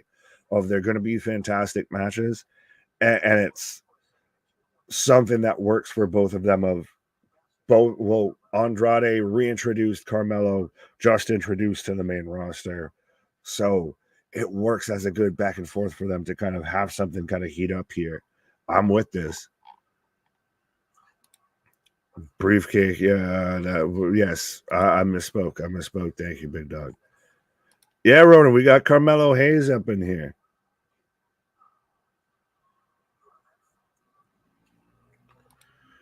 I was serious when I said a couple of weeks ago I want to start a blog to compete with Mercer. You mean Meltzer? It's just taking some time to set up. Well, there you go, Jesus. Maybe you pray and it'll be there in 3 days. It'll be risen.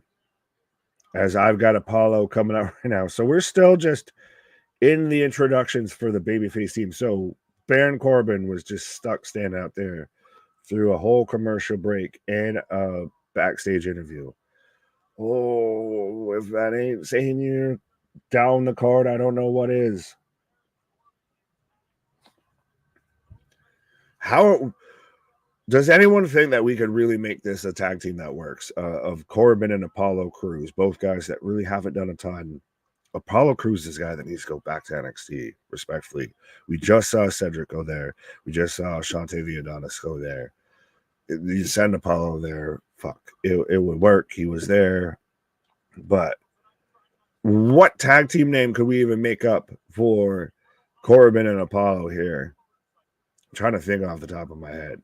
But let us know, folks, who you're taking for this match. If we've got Corbin and Apollo, if you're a brave soul and you want to pick them to win this match, versus Legado del Fantasma, Los Lotharios, Los Lobos here, of Garza and Berto. I still feel terrible saying this man's name is Berto. I feel like one of those guys that goes up to a Taco Bell and thinks that they're fluent in Spanish, so they're going to order everything in Spanish. And I was like, I'll have one Alberto. What? Hi. Electra Lopez, welcome. Sorry, distracted. No, you're fine. I for half a second, I was like, is that just a whole unit, or are we just really good at where things are here? Why is this entrance still happening? Anybody? Somebody? Why is this So happening? look at Elektra. That's why.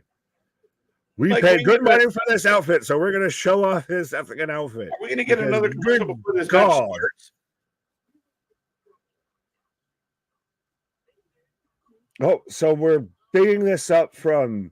They did. Was this last week? I barely remember if this was even actually happening on last week's show, or if this is like a digital media exclusive. I posed the question before you came back, sort of, is there a possible feasible way that you could make Apollo Crews and Baron Corbin work as a tag team? I don't really see it. Apollo Crews to me is like the Dana Brooke of the men's division. Oh, well, he just got tossed. Holy shit. Now, if they do stuff like that, maybe. Ebony Ivory. Shit. Yeah, I don't know, man. Like, really. Corbin Apollo for the win. There you go. So some people got some brave souls. Brave souls. I take, but shit. Now, isn't having the name Berto just kind of shit? Yeah, like, Berto, you're world champion. Berto and Ernie over here. Right? Yeah, that's what I'm saying. Of like Berto's, you're going to be like a future world champion. Fuck no, you ain't doing that. I didn't really love friggin' Umberto. But like, that at least sounds like a fucking name instead of a Muppet. Why not just call him Humberto Del Rio, whatever the fuck his real name is? Like what like whatever it is. Again, Ricardo Humberto Del Rio. Right? Like I feel like we gotta call him something. Right? Berto is a common Mexican nickname. Fair enough. But it sounds like a shit name to a U.S. audience. Is he one of the cast members on the Spanish Simpsons? La Samsons. Alberto. Berto. And Lisetta. Right. Marvin, what up? A decent start to this match, though. I will say that. Roddy, her outfit is titillating. Wait. Apollo Corbin! What the flying fuck? Corbin flies and the crowd cheers. And we're going to commercial break there. Of course. So you had Apollo Crews had to give the alley-oop. That's their fucking team name. Is White Man Can't Jump. Fucking. But on that note, I'm going to go make sure and see if I can jump. That was insane. When was the last time you seen Baron Corbin go through the air like that? That's my question. Like, again, not expecting a lot from Apollo and Corbin working together, but I'm okay to be proven wrong. And so far, a decent match. I know we've seen a little emphasis put on tag team wrestling as of late. I'm okay. The match is decent. What's up, Raheem? How you doing? The Spanish Simpsons. Corbin dives over the top. Too bad for Flop Dollar. Banned from diving. AJ Francis is banned from diving, as Nick would call him. Insufficient funds. What is your early prediction for Roderick? Roderick's on for Dalton Castle. Winner may face Mark Briscoe. I have a strong feeling, Damian, that things are going to change on this one. And but Roddy's going to take this W, no matter what. Corbin doing the things to get himself over. He just gained a lot of fans with that spot. He got a big cheer for it. And again, when was the last time Baron Corbin went flying through the air? Let's be honest. Let's be real about this, guys. You see a team that we don't expect much of. And if they can work it, they can work it. I'll be curious how the personalities gel if they continue to tag together. But, I mean, Corbin's been relatively quiet. Gone through multiple personality and character changes over the last few years. Even recently, I mean, he was like kind of the piratey guy at one point, and now he kind of got something else going. We'll see. Who thinks CM Punk is going to do something stupid on Raw and giving Adam Pearce a headache? I don't know, Christian. I think under the current circumstances, with this idea that you don't want to screw up your opportunity to get your hands on each other, because both competitors want that match, both competitors want to see the fight, then you do have the ability to keep them apart, to keep them behaved for at least one night. We'll see. We'll see. But if the idea is if either of you screw this up, no match, no fight between Punk and McIntyre. And to me, that's enough of a caveat to keep them apart. As we are back to the action and a botch spot to return. Way to go, Berto. What's up, champ? How you doing? How you doing? I'm excited for Kenta to return to MLW tonight. He goes one-on-one with Bobby Fish, and we got Riddle and Sami Callihan. Very interesting. Botch. Yeah. Oops. Oops. So far, 6 out of 10 men are champions in blood and guts. Weeks before, all in kind of risky, don't you think? It is. It's risky. And in addition to it being risky, I think the issue becomes there's no real reason, there's no real hatred amongst the people getting involved. Maybe slight interactions or slight annoyances, but there you were setting up blood and guts. You need it to mean something. And it doesn't. It's just arbitrary. And the team AEW, like we just had Anarchy in the Arena. What happened to the members of that team? Like, I don't understand. Where's Tony Khan in all this? If Tony Khan can drive Darby to show up and help out, then what? Why is it happening this way? That it becomes my question. And yeah, you're taking a big risk. We saw what happened to Edge. We've seen what has happened to others. I hope nothing bad happens. They're taking a huge risk. As Corbin and Berto both down. Both their partners calling for tags. Do you really see an Oba versus Moose fight down the line? Ryan, I do, man. As both, we get a tag. Apollo flying.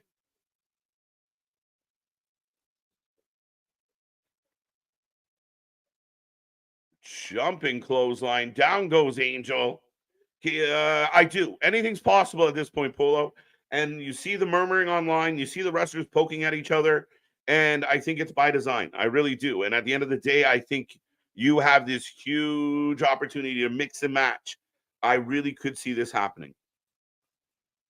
Punk and Drew, no contract. Yeah, 100%. I think we said that the other night. Yeah, it's just exactly, and maybe that's somehow how they tie AJ into this. But I like the idea of we're going to sit down, but y'all can't fuck this up.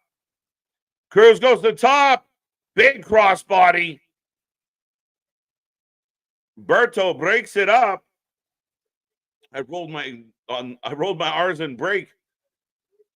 Corbin into the corner. I'm surprised by this match.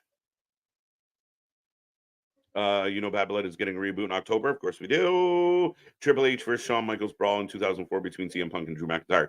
Exactly. And I mean, you have a pay-per-view Bad Blood, and there is justifiable Bad Blood as Corbin claps Santos and takes Alberto. Both into the timekeeper area. Apollo looking for the win. Big kick. And up for the press. Big gorilla press. Lopez get involved and Santos big knee. There you go. Looks like Los Lothario is going to pick this W up. Wing Clipper and Apollo is out. No, I don't think so, Damien. Is it just me or does Cruz look like he grew a foot? It might just be you. I don't know. I didn't notice it. As Corbin and Apollo take the loss, Santos, Elektra Lopez, and the number game, just too much for Apollo and Corbin tonight. Are you interested in Takeshita versus Tommy Billington? Not really. I mean, it'd be all right. Like John Cena and JBL. Yeah, I mean, again, they've been down this road before, and we've seen it where, again, it's a great way to make the heel and babyface kind of toy with each other. Apollo was low-key cooking in this match. That match overachieved. The heels get a heel win. That match surprised me. It wasn't, it wasn't 5 alarm blaze, but it was really strong. Wait, what? As we got pretty deadly here, the Yes Boys, they want to do a musical. And Chelsea and Piper waiting outside of Nick Aldis' door as LA Knight's got contract in hand. Is that his U.S. title shot? Could they do Punk? They could. They could. Really curious to see how this plays out, Kyle. It'd be really interesting how they incorporate all 3 men into this situation.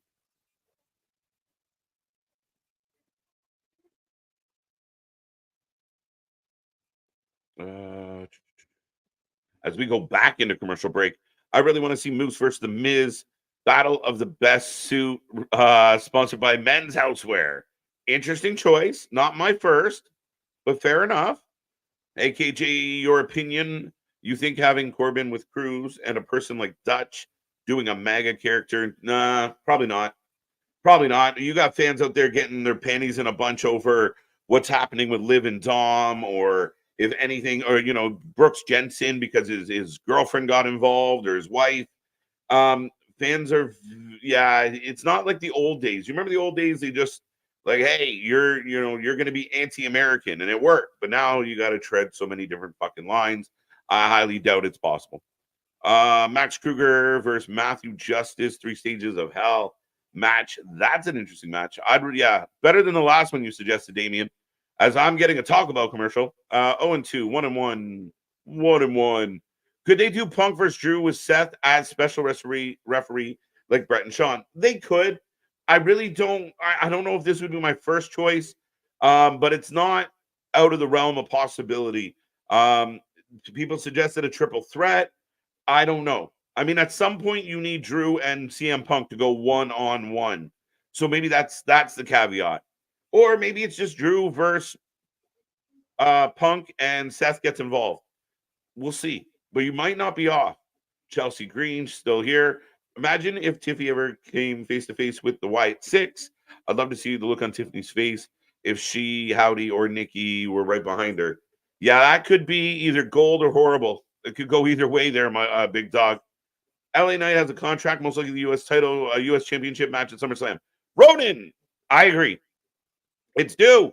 Again, I think we're ready for it. I think it's a good match. A lot of people are going to think that it's automatic that Logan Paul wins because of where SummerSlam is, but never count out LA Knight, and this could be a really good match, a surprisingly good match. TNA posted an hour ago that Eli Drake's great. Yeah, exactly. They're not dumb. They're not dumb. They know what's up.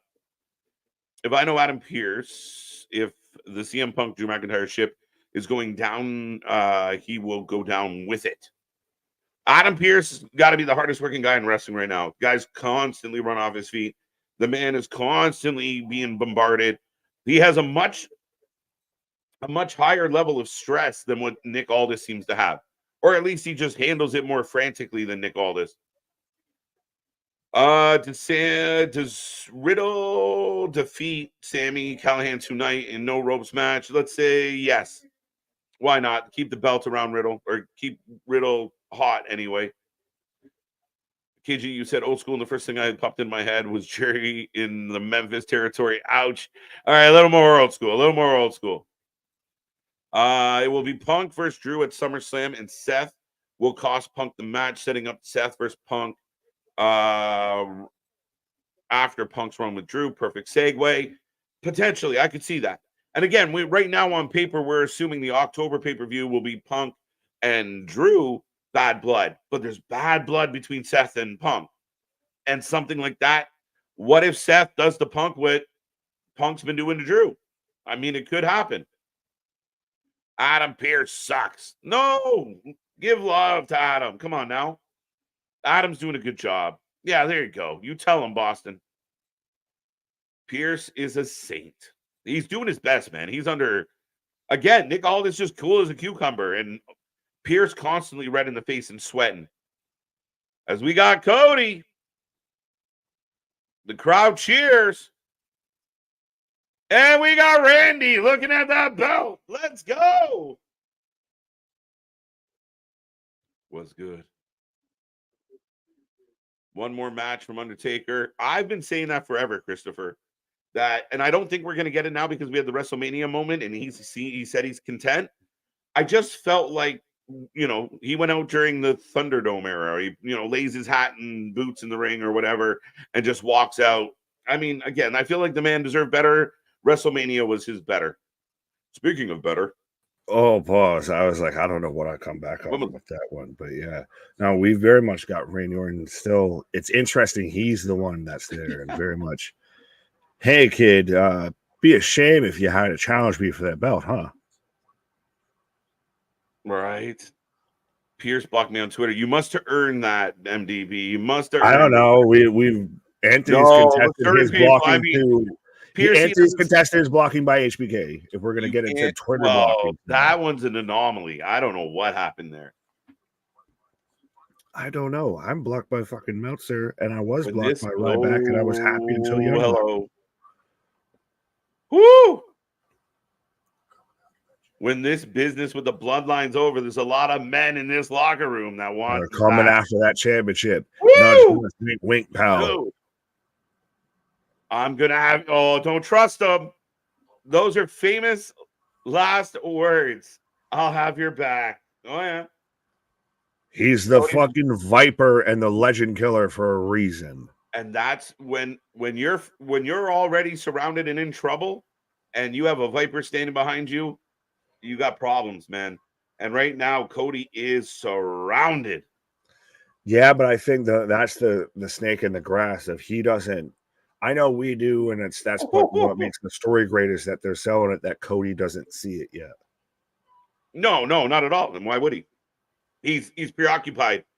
Still, yeah, he's got bigger fish to fry. He's got shit that's already on the pike, already coming down the pipeline. Why do I need to worry about shit that might happen in 2 months versus the shit that's going to happen in 2 days? Yeah. Still mad at bald-headed hoe Shawn Michaels. Hefty from Anthony. And you wonder why you're blocked?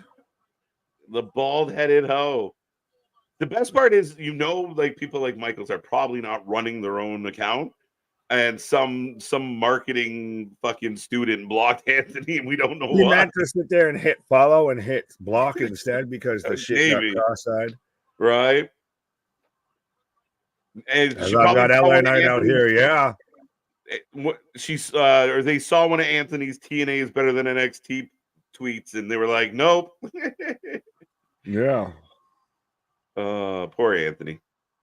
As LA Knight in the ring with a contract. And a microphone. Yeah. And anybody questions if he's still over or not, this crowd are definitely helping Shane, keep that opinion afloat.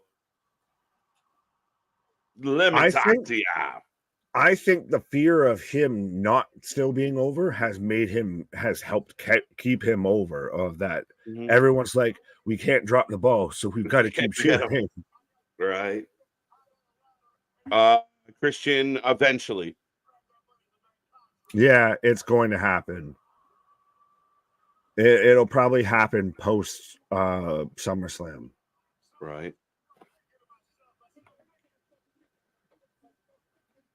Love when people try and tell me LA Knight isn't a top guy, isn't being used well. Do you hear that, crowd?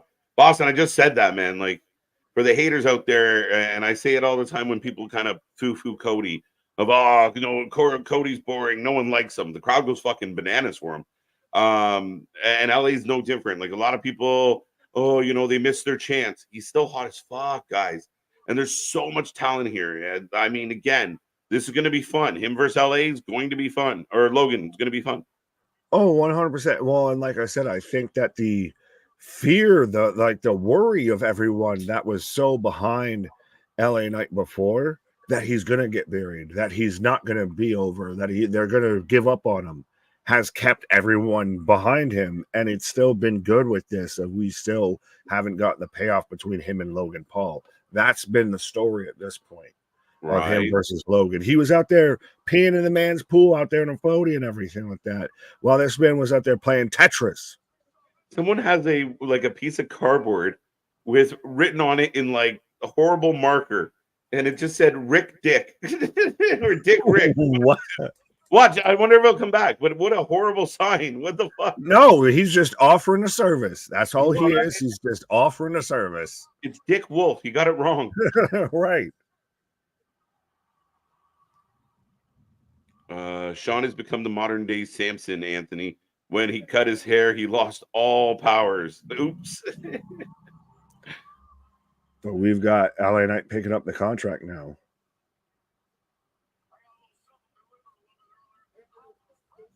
I had a little something delivered earlier, hot and fresh. The beard's helping this guy out a bit. Keep it a buck.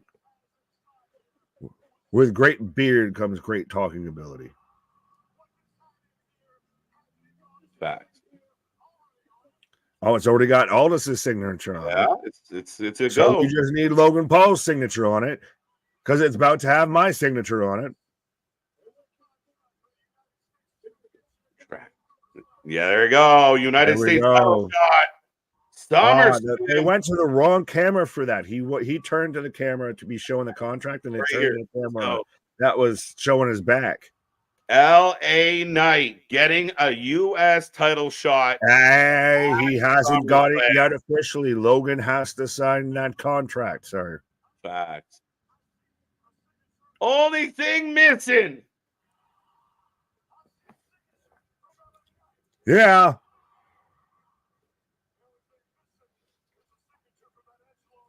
From that edgelord Logan Paul. Hey, well, I mean, Logan won't be on their Japanese tour. And for those who know, and for those who don't, he has other obligations. Facts. Gamer Ghoul, what up? Where's KJ's second favorite box? Where's KJ's second favorite box?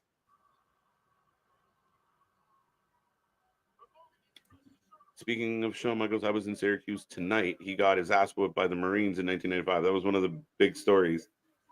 We had the black Champ, eye. are you trying to say that you're one of the Marines that whooped Shawn Michaels' ass in Syracuse? If you just went back there to commemorate the situation, the scene of the crime? Right. Reachers. Hey, night. Yeah.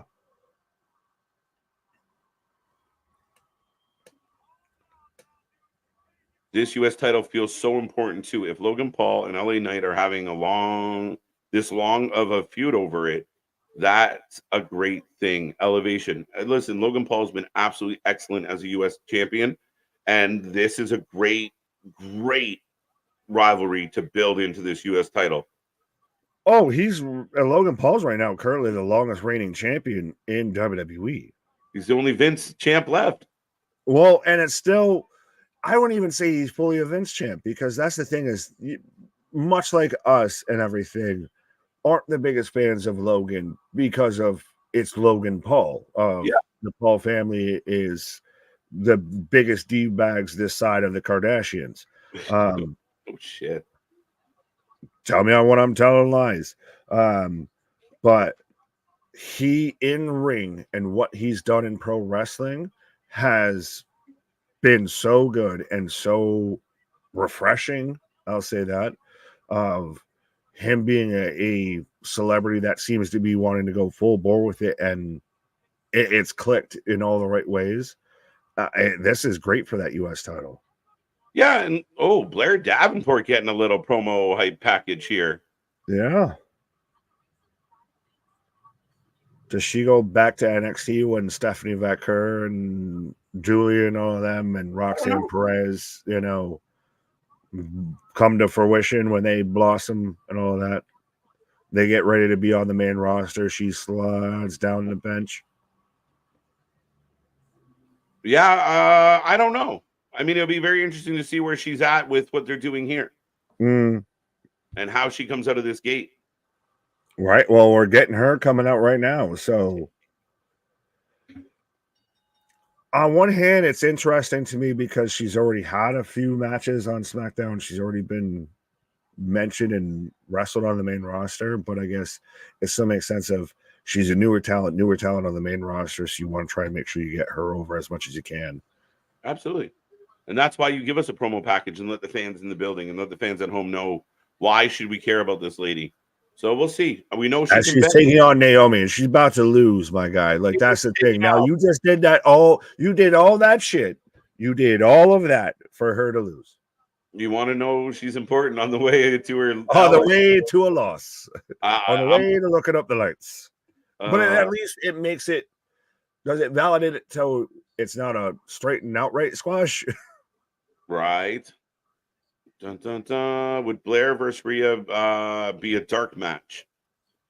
Yeah, even if they did it on the main show, that's funny. Get it?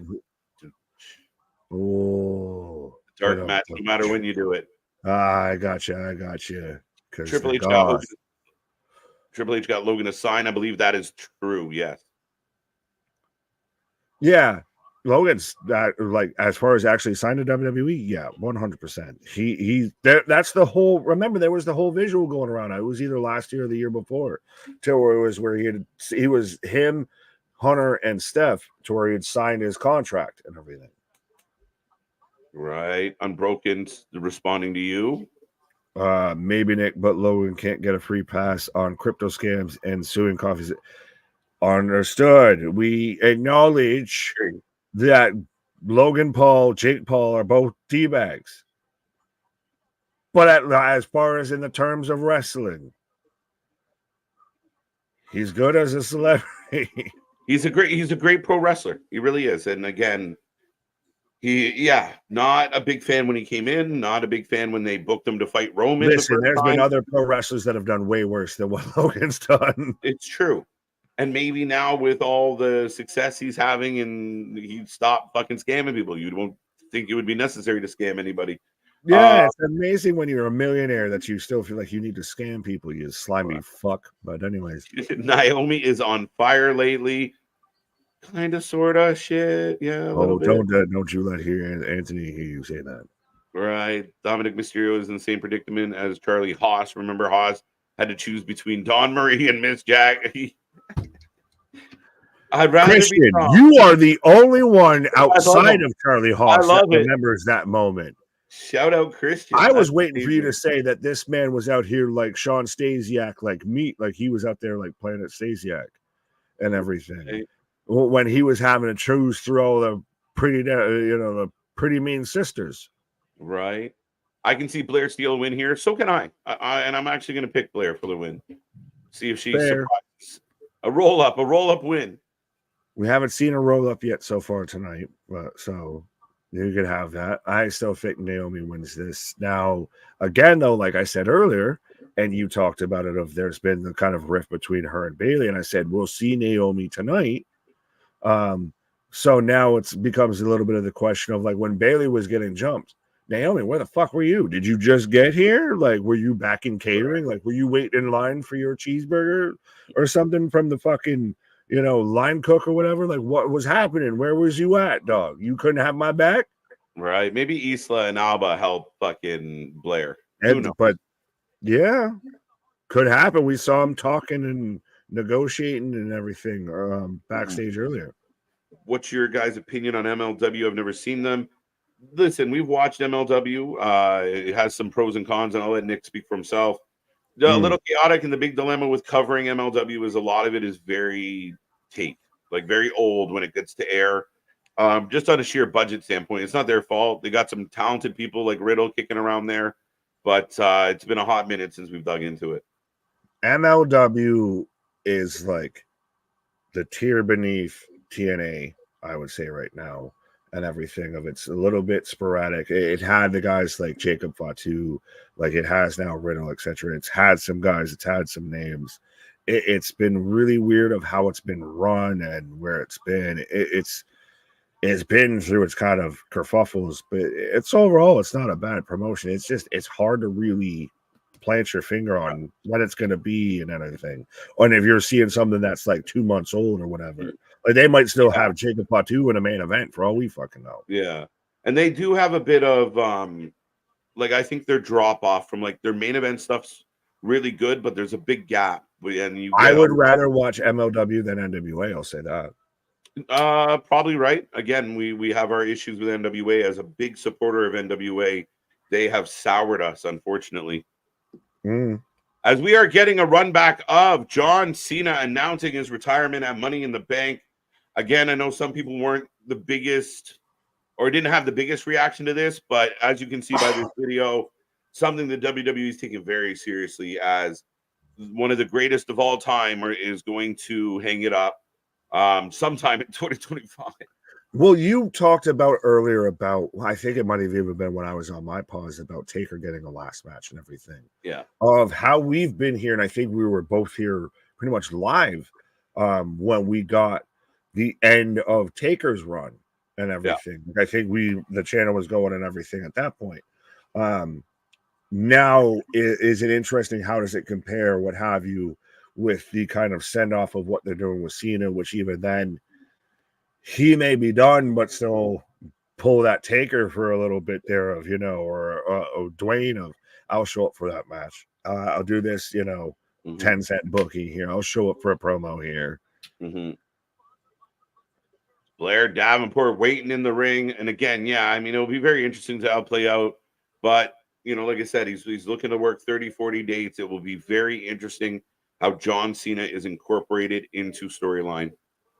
Is it weird that they were so specific with the dates and how many, and we know that WrestleMania won't be his last match, but it will be his last Mania match, which everyone, even like Lexus King, I saw and everything, people on the roster are saying it needs to be him versus Orton. That needs to be the last match. That needs to be the last Mania match. I look, there's still a big part of me that thinks you could do Cody Cena as Cena's last match in a passing of the torch ceremony. Last match or last Mania match, because that's the thing. That's what I'm arguing. That's a good point. That's a good point. That's a good point. Yeah, you could kind of mix it up that way. That's valid. You could get both of them in there. I actually think he's going to win the belt before he retires. He breaks. Actually, at this point, they probably would have him erase Mr. Flair. Woo off. Woo on, woo off. No, woo on, woo off. Well, and then because think about it, if Randy beats Cody, it gets him within striking range of Cena. It would be, I think it would tie him up with Cena. Potentially, if I can maths right. I know they're close. I don't know how close.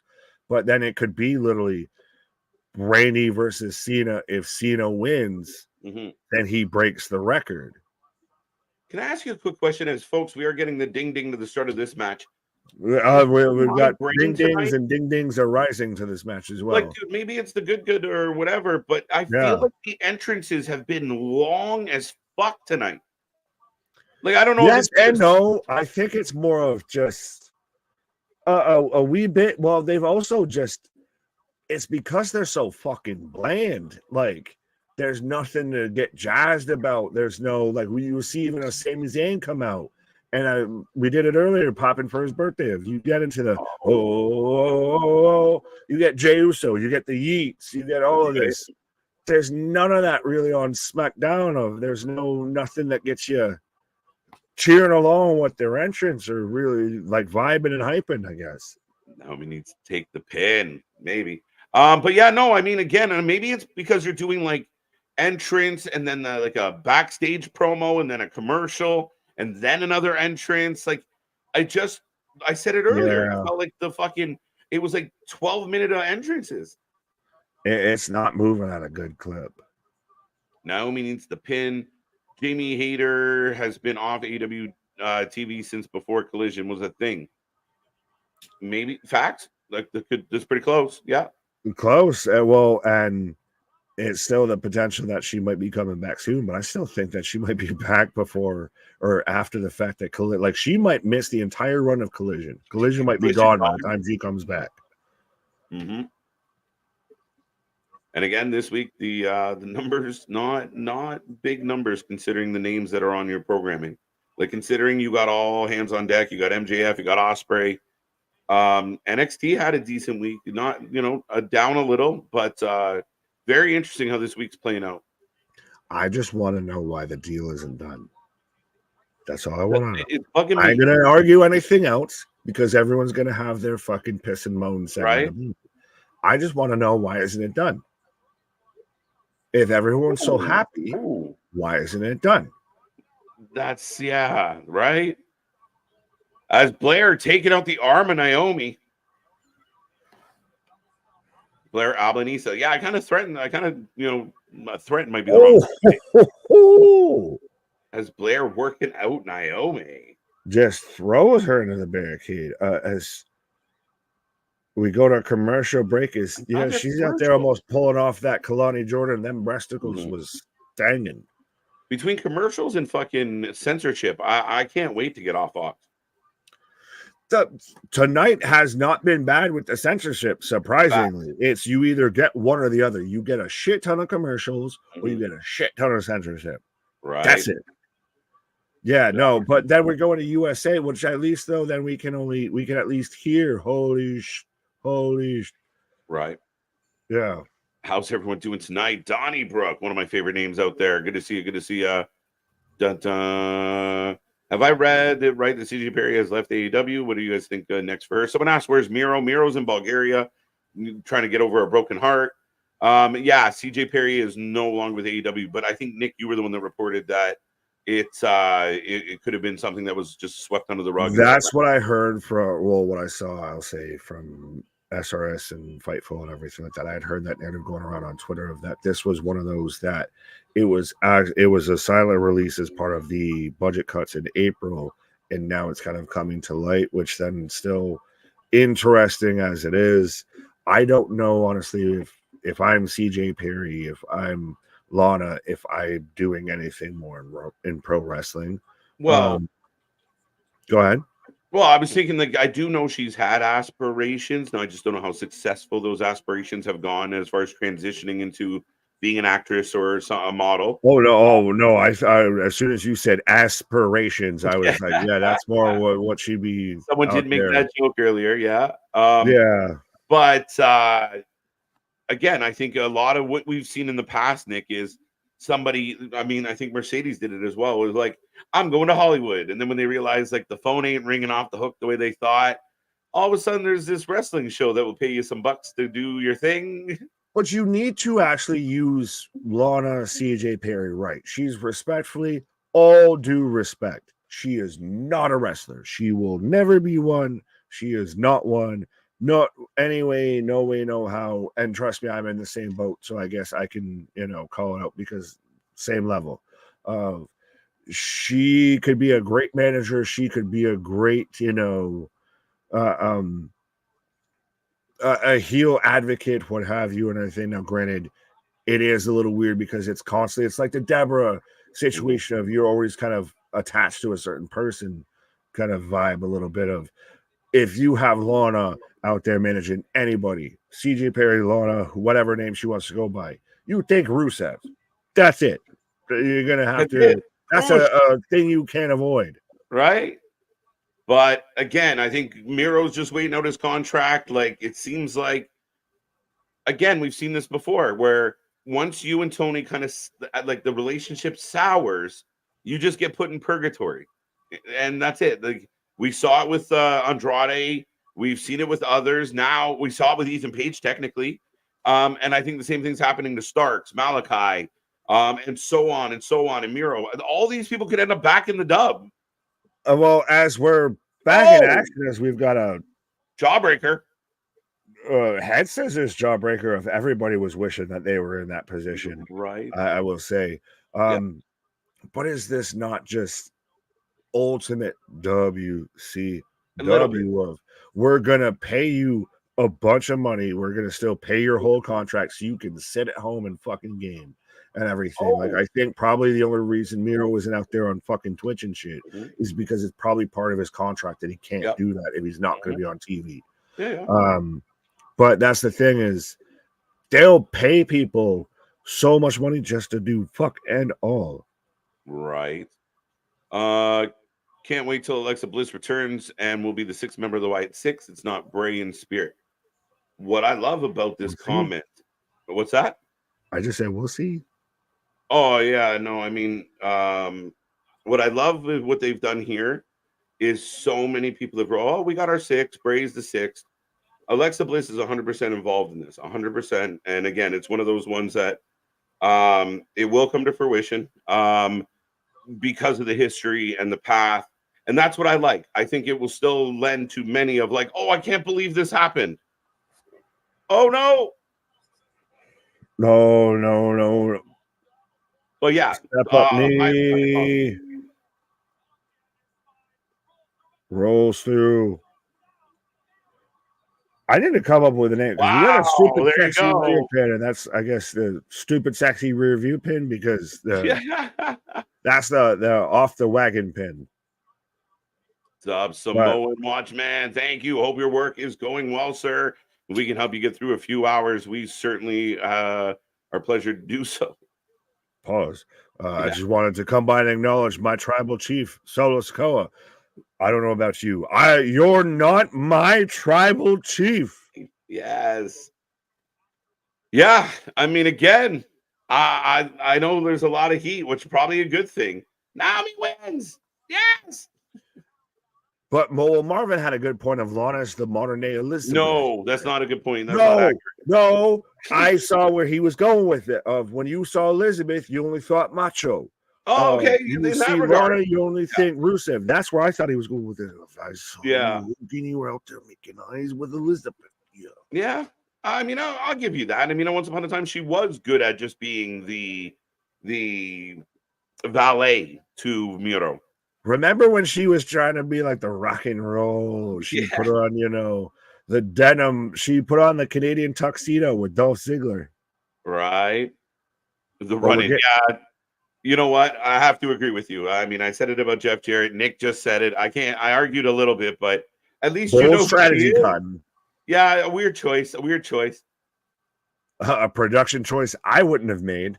But we're getting a replay of DIY winning the tag belts last week before we had Money in the Bank, and now tonight we are getting the rematch for that. Yeah. God bless Kevin Owens' family. Thank you. Wait, there you go. Oh, well, Mama Owens. Yes. Well, no, I like this from Smooth T of hate him or not. Solo is admitting everything true about Roman and the family. Solo is stronger. And I'm going to just say again, pride cometh before a fall. Well, I think Solo and this crew is absolutely fierce. Absolutely fierce.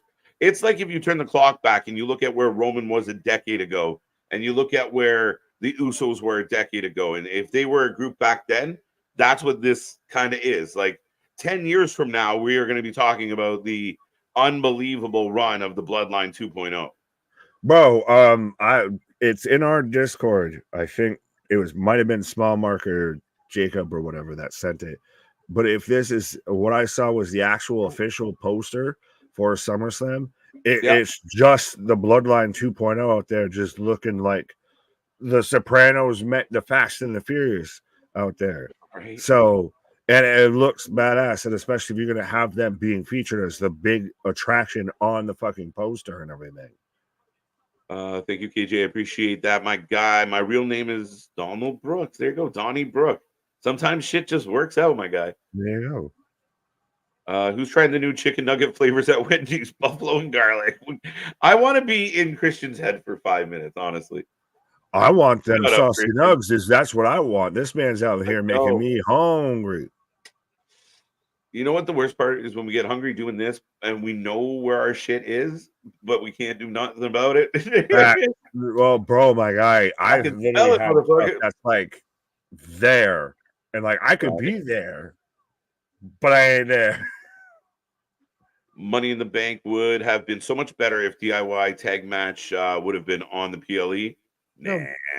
That didn't, I mean, nah. Not in that was a bad match, but it's one of those of that didn't make or break that pay-per-view. And also we've talked about it of a lot of people didn't give a flying fuck about DIY until they won. Until they were challenging for the titles. Yeah, not even when they were challenging. It was when they won. There's still the reaction and everything that we've got on the channel, and even Geekbox use it and everything to where they won, and I'm still up there. Boo! Like it was just they're so blatant as bullshit. They're fucking they're the manila folder of fucking tag team wrestling. Yeah. DIY for the win. Still, Marvin pointing out worst music in the business. Yes. Do you want better? Kevin Jordan Grace versus Nia Jax. One day more. Roman Reigns will destroy Solo. I don't think so, bro. He might beat him. Did you just say I don't think so? I don't think Roman will destroy Solo. No. Solo's at the end. Solo's the old lion, the young lion taking over, bro. You fucked up the names to prove that you talking through your fucking teeth, sir. You were saying Solo's the old lion. You were talking about Roman. No, sir. I will not stand for this. You will not bring hateration and holleration into this chancery. No, they know how Roman Reigns is mopping the floor with off that throne. Roman is getting pushed off that throne. You think he gets Mufasa? Mufasa. He's up against a younger Solo. Help me. This is Simba coming after fucking Scar. Like, you don't understand. Like, he ready to go. You are in trouble. I don't think you're getting any of your references. 100%. But no, Solo's gonna destroy him eventually. That is Solo's throne. No, not for a minute, my guy. Honestly, I think that the guy who actually has the next spot at that throne is sitting amongst the fucking new bloodline. Jacob Fatu, my guy. I'm sorry. They worried about Jacob overshadowing Solo, and I don't think he fully has, but I think he will. That he's gonna get that moment to where he starts to creep and out past the second this man debuted, I said I'd rather see Roman versus Jacob instead of Roman versus Solo. Yeah, I mean, and again, you might get that at some point. And yeah, I did call Solo the old lion, but yeah, no, Solo's the young crop of savages. Yeah, at some point there will be a battle between Solo and Jacob, but you do have to remember, Jacob's later in his career. Solo's got a lot more runway left in his career. So that's why Jacob runs that shit. Gonna get that war. Solo. You're telling me Roman versus Jacob ain't a WrestleMania match? Why not? I never said it wasn't. I don't know how one precludes the other. You're going of Solo's gonna mop the floor with Roman out here. Roman will eventually lose to Solo. That's the way this has been built. In his last match, yes, that'll be his last. He will pass the torch. His little cuz over. That'll be his last match before he retires. Not right away. Roman's going to come back and make this a story.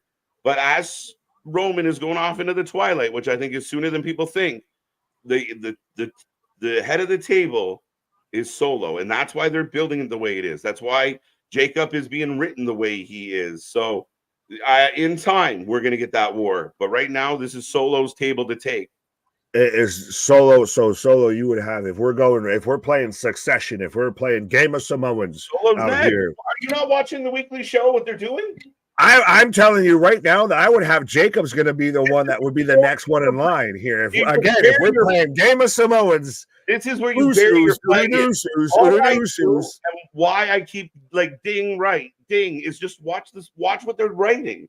I do watch it, and I'm telling you, I'm saying eventually to where we're gonna get to where Jacob's out there is having the table. Yeah, I would say mine's more sooner than yours as Solo. Jacob will not be the head of the table before Solo Sikoa. And Solo's already the guy. Oh, so you're just claiming victory already. It's already counted. It's already. Right? The ballots are in. The ballots are in, Your Honor. They're not building Jacob. Sorry. We've got. Oh, everyone waiting outside of Nick Aldis. Who is in the office with Nick Aldis? Oh. Look at the lineup. It's like Mr. Belding's office. I'm still waiting for Bo to come out because Bo was in there on Monday. Oh, now Chelsea and now everybody just ran in, I guess. But fucking good googly moogly of Jade Cargill and Bianca out here. Mm-hmm. Wow. Yeah, definitely. Where does Rock fit? Rock is the puppet master of Solo and crew. I'm still convinced that that's where they're going. Could be wrong, but that's what seems most plausible. Dwayne ends up being tribal chief before either one of what we said. Pulling all the strings. He's going to say it was always his table. He's the high chief, Dwayne Maivia. Oh, sign of respect. Shake hands. Interesting. All right. Well, and out comes Chelsea and Nivens from Aldis's office. Huh. Nick is not here. Nick's not here, man. What the flying fuck? Oh, Blair changed her mind. Why? I agree, bonkers. That whole whatever 5 minutes or whatever that was just so we could see Bianca and Jade. That was it. Right? I'm with you, champ. I'm with you. Now, some people are with Nick. As far as so Jacob's the future. Remember, Jacob's future is not as long as Solo's future. I'm not saying he's not going to. That's why I think he comes before. No, but again, then they have to rewrite what they've been doing for the last 8 months. With Solo. They will once Roman wipes the fucking floor with Solo. He's not Roman. He's not going to get dusted and then dusted. We're not going to kill this kid. This kid's got a bright future. I'm saying to where Roman's going to dust Solo, and then you're going to have Jacob versus Roman.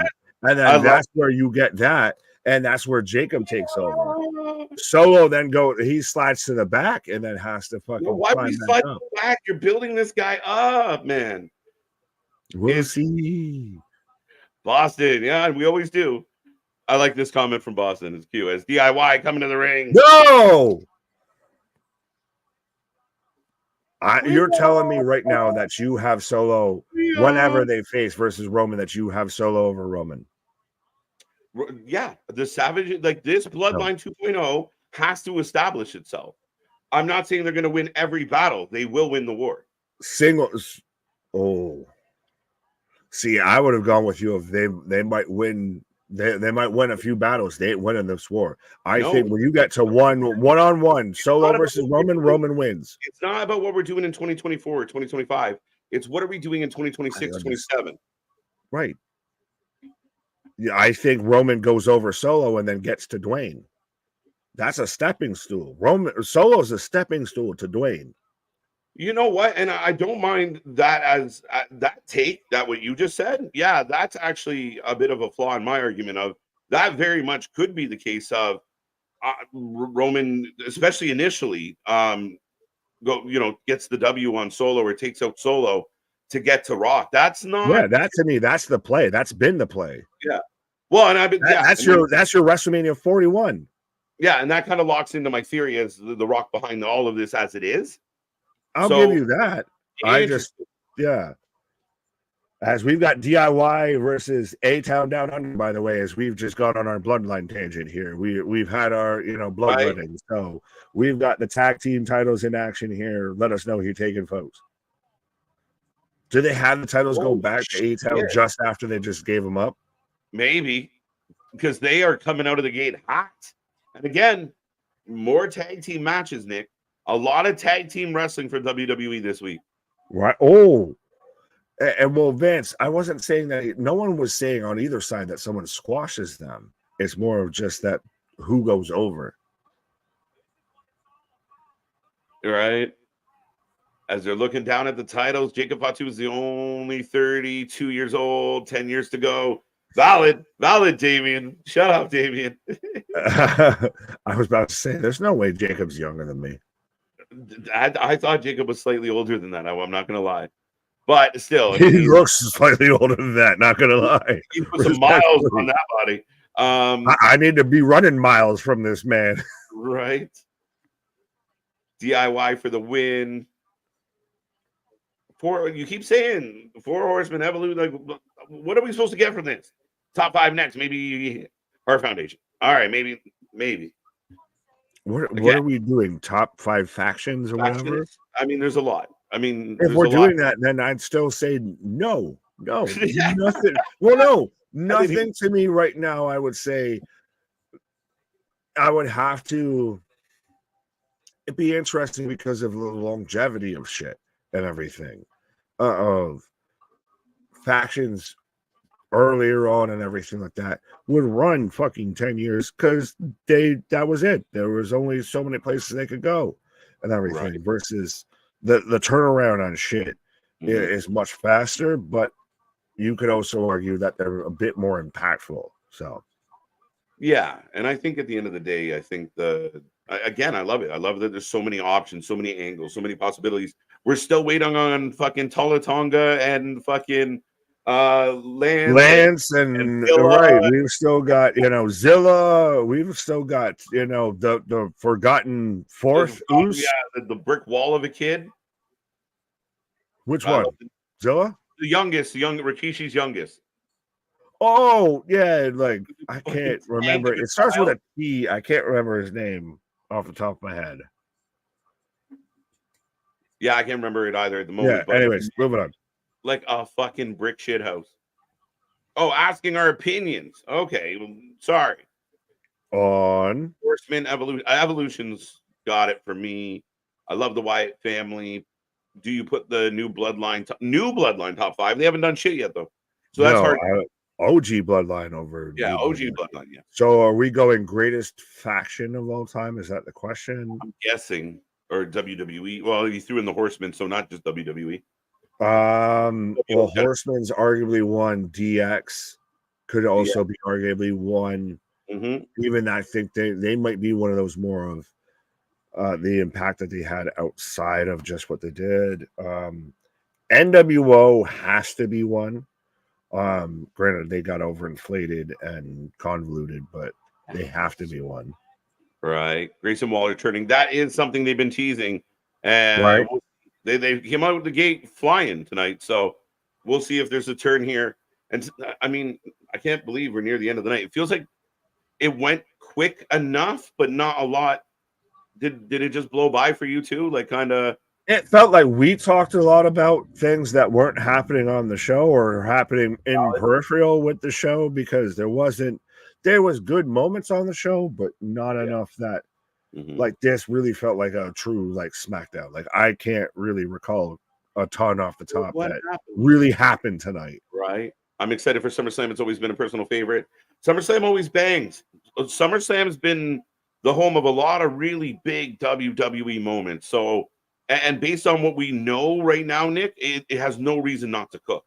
SummerSlam always holds a halfway a special place in the heart of. It always kind of feels like that kind of like summer vacation, like summer special, like pay-per-view and everything, end of summer vacation.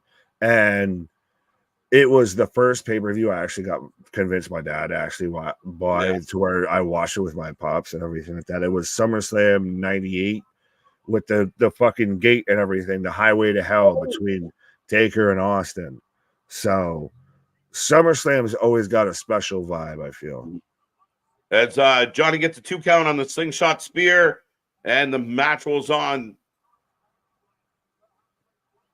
Do we get the Austin Theory babyface turn in this match, or do we wait? Potentially. Waller turning? Well, no, Waller's the heel. It'd be Theory turning babyface. We got back to the way.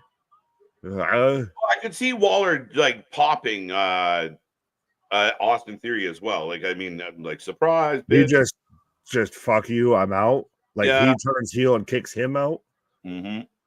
But that I still on one hand it makes sense, but at the same time, you're doing this when you don't have a depth of tag teams and you're breaking up tag teams. A little surprising. You're not wrong on that one. I just don't know where these guys go from here. How do you guys feel about? I think Nick has the best take on this. That they don't need a wise man. They have The Rock in the background pulling the strings, but no wise man. I don't think it's necessary. Rikishi is still not a bad shout, and maybe that's what. Could you see it to where they bring in Rikishi and then they turn on Rikishi? Right, beat up Rikishi. Or Rikishi just auditions as the wise man and just gets beaten up. Actually, you know who's someone that could be a wise man that no one's mentioning because it's more Tongan than Samoan here of Mang Haku. The most dangerous man in pro wrestling. You ain't challenging that man. Haku fits better than Rikishi as they're setting him up. Boom. 1, 2, 3. Elimination count and pin as DIY retains in what was a bland match for a bland tag team. Right. Again, where's that huge pop and everything that everybody had last week when they won? Yeah, it's kind of quieter. Don't worry, I'll wait. Yeah, it's interesting. I think Unbroken throwing bombs. I gotta smack this guy, but it's Canada. They cheer Mick Jagger in 2024. What's wrong with Mick? Because they were in Canada last week, they got the pop. Now I was gonna say, I was like, right. Well, fair enough, yeah. Well, no, that would agree with our point of, and no one was a huge DIY fan of recency until they won the match, and then everyone's, oh my god, can you Jacob out here? What the fuck? Fatu in the building! Oh, to Jesus! And just catches fucking Johnny Sameface into a fucking Samoan drop and is just standing his ground with Tommaso Ciampa out here. Eats a DDT, no sells it again, and fuck everybody that's mad because he no sold the DDT and shit like that. Samoans have hard heads. Pay attention to wrestling history. And he's next level maniac. You hit him with a brick and he keeps coming. He's a fucking psychopath. Oh, but hey, this is setting up God to take on DIY. Crazy. They didn't send God. They just sent Jacob. Holy shit. Send the enforcer. You send the goon. You send one man to take out 4. That's fucking kick in the door, wave in the 4-4. All I'm hearing is Jacob, don't hit me no more. Grayson has better stats than LeBron. Somebody put in the chat earlier that there was a rumor going around that Cody might wrestle LeBron. What the fuck? What the flying fuck? This man just hit a springboard, like literally hot flip, backflip, moonsault. Mm-hmm. You can have that of this fucking 280 some odd pound man. Dear other promotions, if you sign somebody and bring them into your literally company, this man hit a better, prettiest moonsault ever, better than Tiffany Stratton with the little pop-up and everything. And the fucking facials.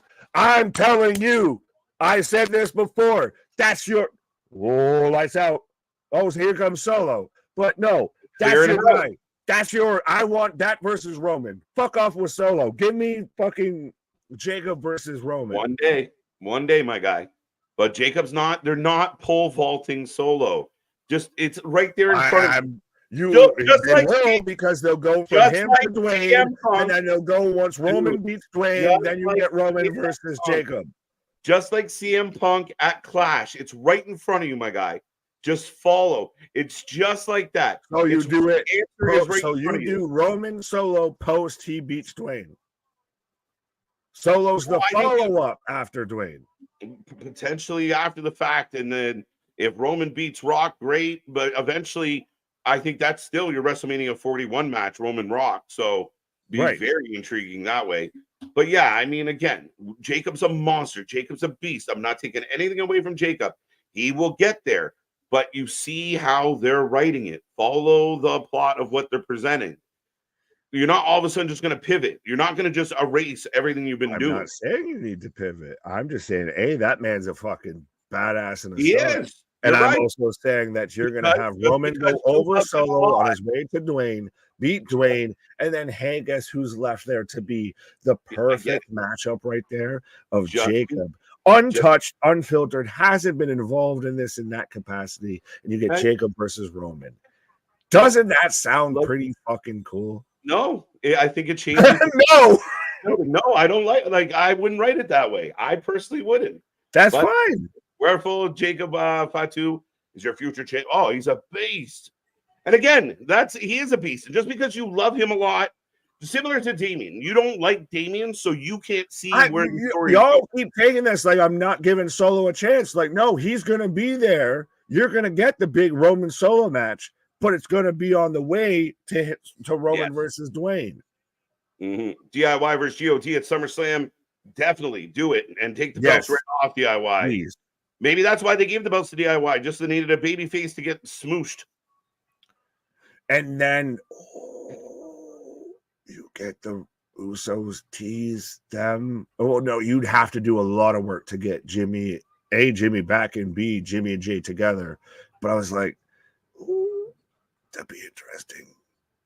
It's doable. They've done it again with the kayfabe. They've done it before. If you give us God versus the Usos for the tag titles at a major show, a Rumble, a Chamber, a fucking Mania, woohoo! Let's go. Hunter, I know we've talked about the music. Can we please just, if we're gonna get Gorillas of Destiny versus the Usos, can we just please get Ain't Nobody Realer Than Gorillas? Right. Do it. Fucking do it. We need better music. Trips, come on, man.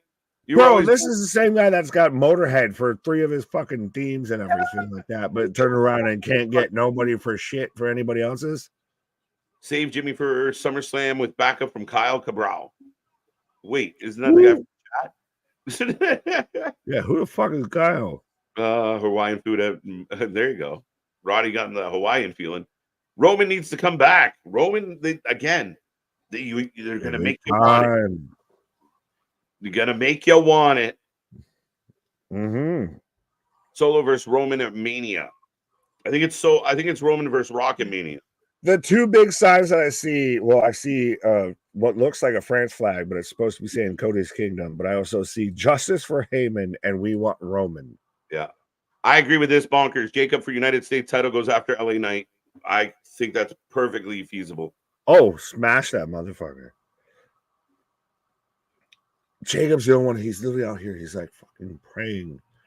He's a different level. He's a different animal. Acknowledge me. This is fucking Suge Knight Sokolo. I love it. Solo Sokola. I'm combined this man's names. Yeah.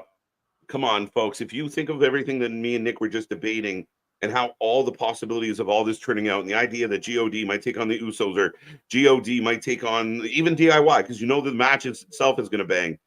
I mean, there's the possibilities. Jacob Fatu versus KO. Jacob Fatu versus Roman. Roman versus Rock. If you don't get excited about all that shit, I don't know what you were doing hanging out with us. Yeah, well, that's one of those, though, the things of we were debating that whole thing. It's not even one of those of like, well, no, just your idea sucks. Mine's better. It's like, no, well, I just kind of think my idea is pretty cool, but and you think your idea is really cool. That's it. I don't know if I'm right. I have no idea. I find out when y'all find out. I just have a terrible track record of being wrong. Just saying. No, because you get shit right. It's just there's been some big ones. Bro, I have not gotten shit right in a while. No, you get the little you got Tiffy right. You got Tiffy right. I get the obvious. I know when to turn off. When to pull off on the exit. I know. Thank you. I know when this guy's got the blinker on. I think your heart has got you in trouble with some of your booking a little bit lately. That's all I think happens. With passion, and I'm just passion. Fucking Jacob Fatu. Roman chance. Just Jacob, though. They're super hyper focused on Jacob right there with that. Right as we get the We Want Roman chance. Ha ha ha. Point ahead. Roman's gonna have to go out here just looking like he's about to become unhinged, my guy. Well, don't forget, Jacob will be the gatekeeper to Solo. Like Roman does not get to Solo without going through Jacob. If we get Jacob versus Roman before we get Solo versus Roman, fucking fine. I just want that fucking match because that to me is the better match. Right. But this man just literally, he looks like a straight up killer. He looks like, gang. I am not gang. Just as he's about to fall. Lights out. Adrenaline in my soul. Something, Cody Rhodes. It's been a while since we've done that. I'm in on the attire, Boston. I think it's okay. I think it's fit in the gimmick. It fits his attitude. It fits Solo Sikoa. Like, I love it. First off, fuck your wise man and you claim. And the tribe you claim. We're in the tribe you claim.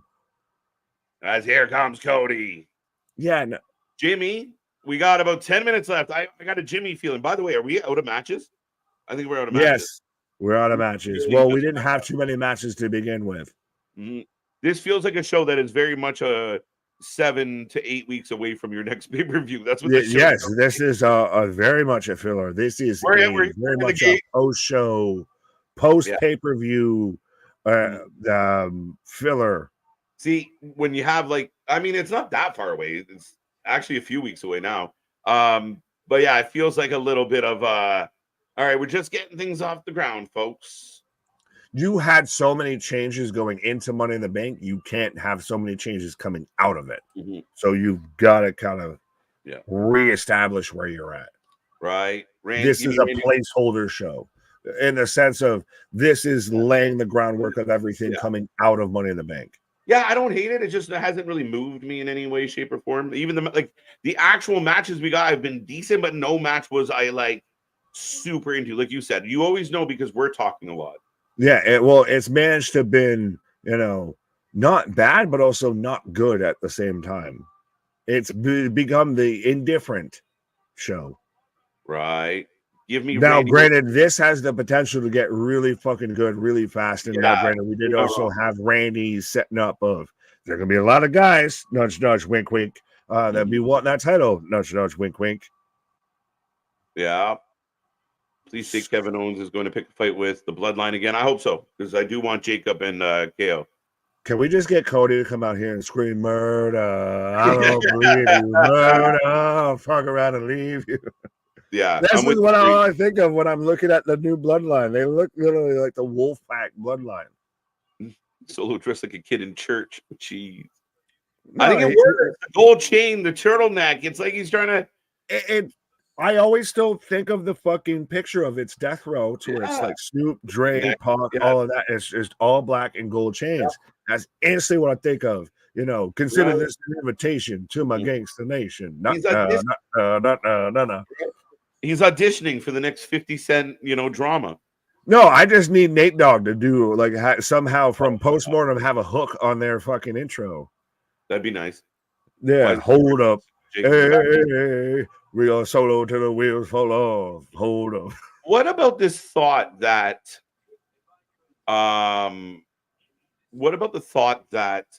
Jacob is truly with Roman? He's not really with Solo. Don't you I feel like getting Hawkeye there. Don't do that. Don't give me hope. Don't do that. Right. Chair, to a point. I mean, what we got tonight as far as did they just make that official? Or did he just threaten to fuck him up? I think he said, why don't we do this right here, right now? As he's dude, we're gonna get Jimmy. Yeah, that's what I'm saying. We're about to get the cavalry's about to show up, and then the Usin. Don't Jimmy me, Jules. Don't Jimmy me, Jules. No, you start Cody Rhodes out here just trying to hold his own. Yeah.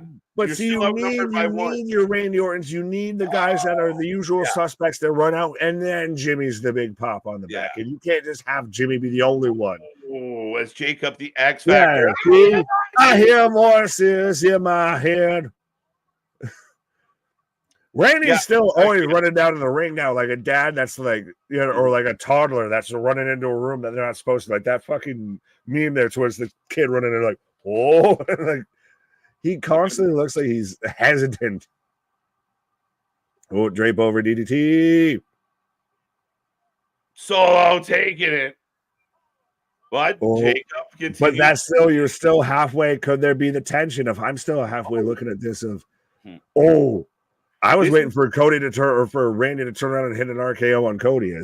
Now we're still getting beat down. Now we get KO, then we get Jimmy.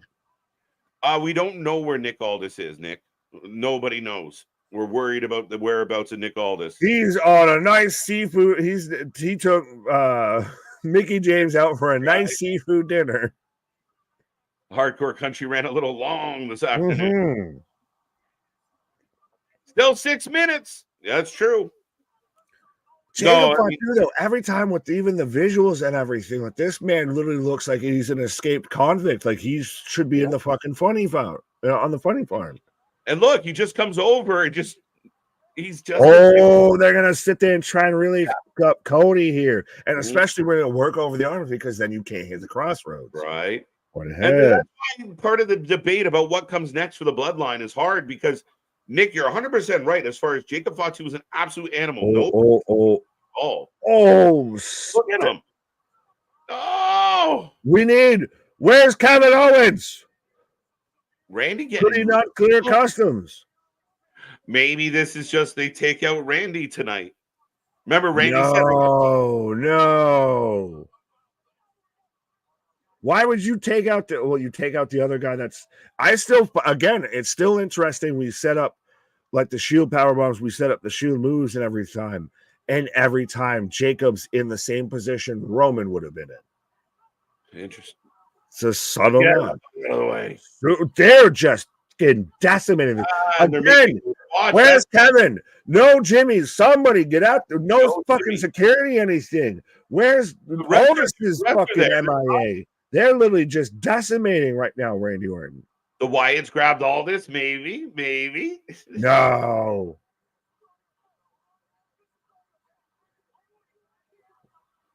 No, Jimmy. As Solo's talking shit to Cody, and Cody's out there like, take me. No, they are taking out Randy. Randy is cheap. Shield powerbomb. And again, Jacob and the caboose there. But yeah, just they fucking decimated Randy. Absolutely. I'm sorry, guys. I love this. I think the Bloodline looks absolutely savage. I think this is great. I'm actually there with you because I got halfway caught up of what thought could happen versus what happened, and this is really good. That's a fucking hell of a visual, and right there. What I love is that is still going to happen. Like I know. I know. No. That's where I was. Yeah, no, sorry, I was getting there, but that visual right there of Cody draped out there like. Passion of the roads with Solo there with the fucking lay and everything 100%. But the fact that they did it and they're going to systematically take out people, so probably next is going to be Kevin Owens. That's it. And Kevin Owens at home tonight. Now Kevin Owens will come back, and again maybe that does set up Jacob KO, and they do take out KO, but Cody, they're taking out Cody's friends. And for all the people out there that say Solo's not the tribal chief or Solo hasn't earned it, this is Solo and crew earning it every week. Paul Heyman destroyed. Randy Orton destroyed. Pinfall on Cody. It's how can you take them out? You had Cody Rhodes and Randy Orton, two top guys out there that were outmanned, outmatched, and outgunned. And Q Solo. Been all night, Nick. No, and like I said, I'm glad really that honestly that we do this and everything because that helped me of not get caught up in the this is what I thought I wanted them to do of Jay should be here any minute now or Jimmy should none of that and really sat there and soaked in of what they actually did and it's still fantastic it's still good it's still you're picking apart Cody's friends along the way. You're cutting off all of his sort of aids, his sort of, his helps, his benefits, his friends, and everything. And like I said, that visual, much like Mariah May and Toni Storm with her out there just gushing with a fucking high heel gouge into her head. The visual of Cody there tied up in the ropes, having to just sit there and see Solo doing, acknowledge me after he just decimated, just goon squad, Randy Orton. That's fantastic. Absolutely, man. Ladies and gentlemen, SmackDown has gone off the air for the night. Let us know in the chat, what would you give the show out of 10? What did you like about it? What didn't you like about it? And remember, we are sticking around for Rampage tonight. So stick in that chat, be a friend, tell a friend, and we are still rolling over 100 people with us still tonight. So we appreciate the love. We appreciate you joining us. And we got lots of Rampage to get into, but an interesting SmackDown. I didn't love it. I didn't hate it. I'm somewhere in between.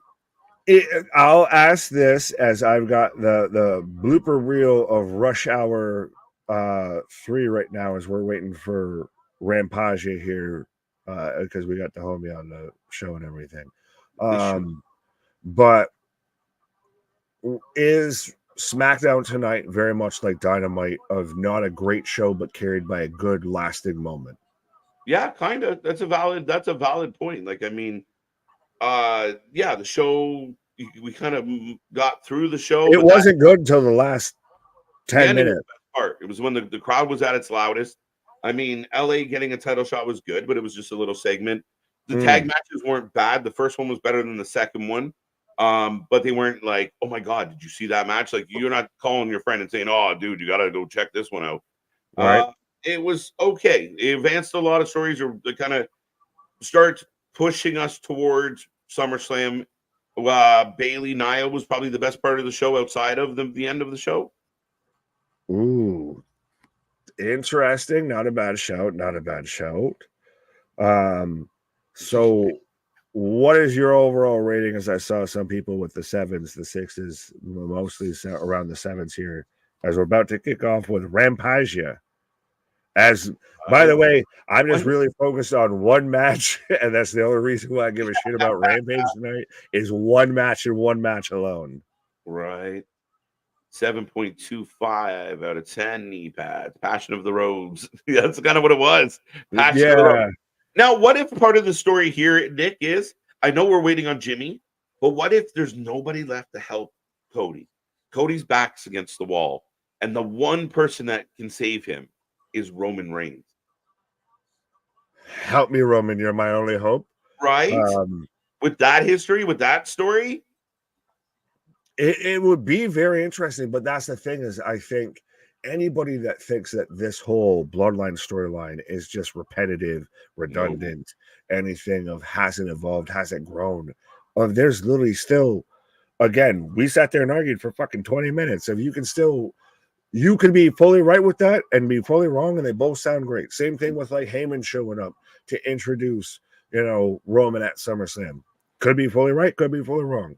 There's 10,000 options that they could go with this way, and they all sound amazing at this point because shit's just cooking with it. Like they've done the perfect way of keeping everyone relevant, hot, like at the forefront of people's minds, throughout this whole story.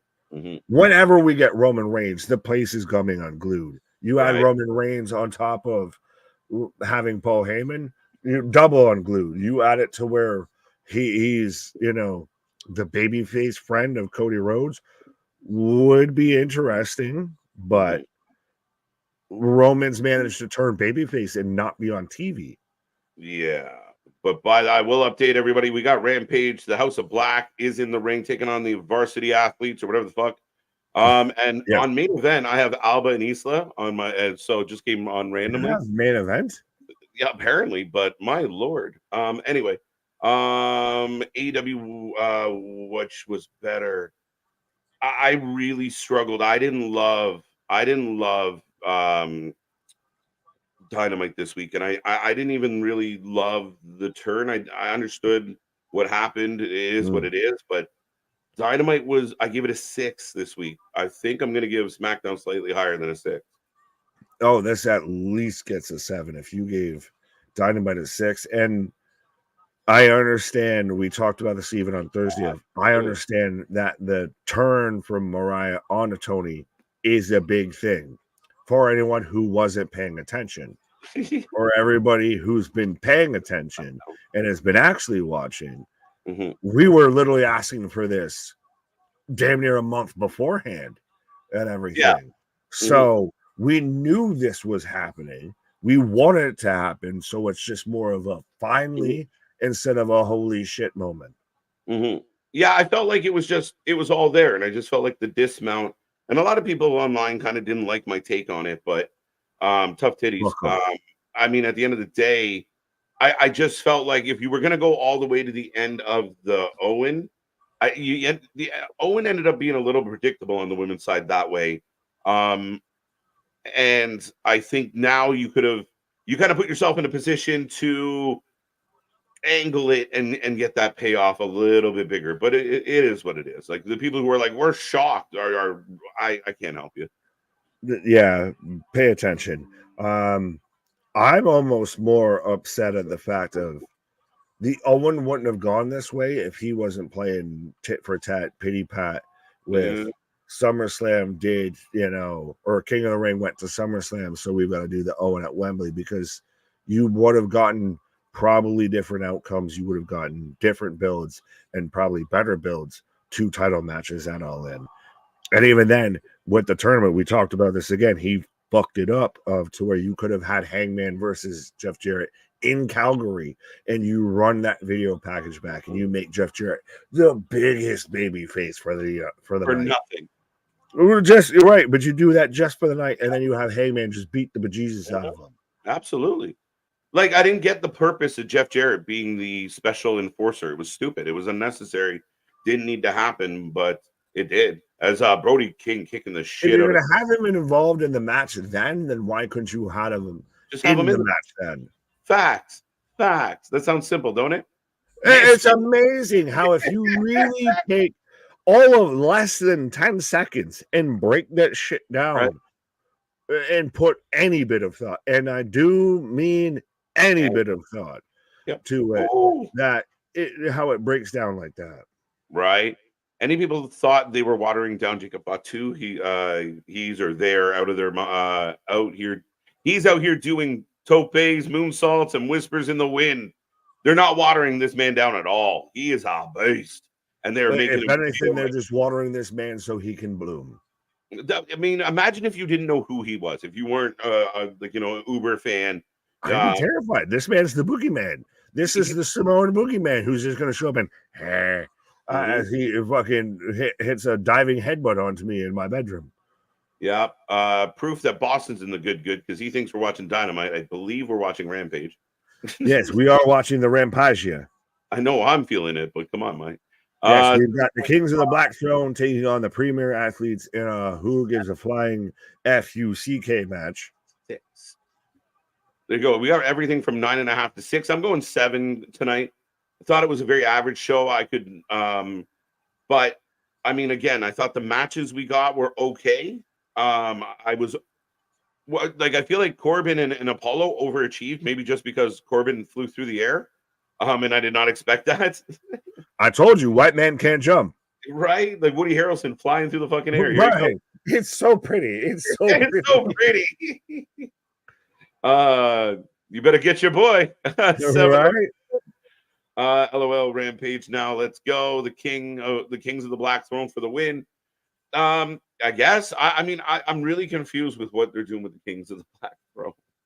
I'm really just confused with what they're doing with AEW at this point, because yes, I get Dynamite's 250, but they're also very much, and even the Meltzerite is out there saying of how they're stacking the card to build the ratings for the deal. So what the fuck's going on? And then even still the question of why did you stack Dynamite but not Rampage or Collision or anybody? Dude, that's ridiculous. That is like stacking your fucking dating bio, but you still got to show up to the date and you are who you are. If I say I'm 6'5", 235, and I show up fucking 5'10", whatever, the stats are what the stats are. You don't think Warner Brothers, people aren't smart enough to be like, oh, wait, look how good they did because this 1 week. You're going to tell me you're going to look at Tony Khan, Dave Meltzer, and Brian Alvarez and expect them to not think that way? Stupid fucking shit coming out of these people's mouth. Like they're looking at a fucking graph of just down, big spike. Oh, because my guy, the echo chamber has now gotten closer and closer to now. It's literally it is that at this point I feel all due respect, it is an echo chamber. Yeah, and at least between those three. Again, if you think that simplistically, if you think the negotiations are that oh look, they had a good week, give them all the money they asked for it. That's ridiculous. You might want to put together a string of shows that exemplify that. And what happens if you stack next week? What if next week does under 800,000 people? It will. No, you've got Osprey, MJF, you've got Swerve Okada, but still, if it did that, holy shit. That's the concern. Is those black faces now? We don't know what they are, but they are fighting heels tonight. They're benevolent, indifferent, and unfortunately seemingly irrelevant. Drum snare. There you go. 7.5. Yeah, back to SmackDown real quick. 7. I'll give it a 7. It didn't bore me. It went faster than I anticipated, but there wasn't a whole lot of meat on the bones. My biggest takeaway from tonight is the Bloodline 2.0 are on fire. Jacob Fatu is an absolute animal. And where the fuck is Nick Aldis? I will give Brucey bonus point, or half a Brucey bonus point of 7.5 of A. I think we had a really good back and forth and really good argument of both two really good sides of where they could go with this. Oh, I'm very interested in where's Nick Aldis. I also like the idea, like the visuals and everything. I know I'm a little bit going more of giving it some credit for what it did on the back end, because yes. before that, it was very much a 6.5, best of 7. Yeah, I was with you. If we but got but I think that what they did on the back end of Mhm. it was really good. So it might be a little. Oh my god! What the fuck? What is all in the ring? No, I don't know, but Tony Nese just did a 450 splash and missed. Oh, I just got that. He Like, just straight knees to chest, bitch. what the fuck, y'all? Once again, my shot caller for TK idea proves its point. I think fucking Meltzer has a shot caller on TK a few nights a week. He fucking doesn't. Are you kidding me? He has a fucking things I can't say. I think we're accusing Meltzer of being the bottom, which could be true.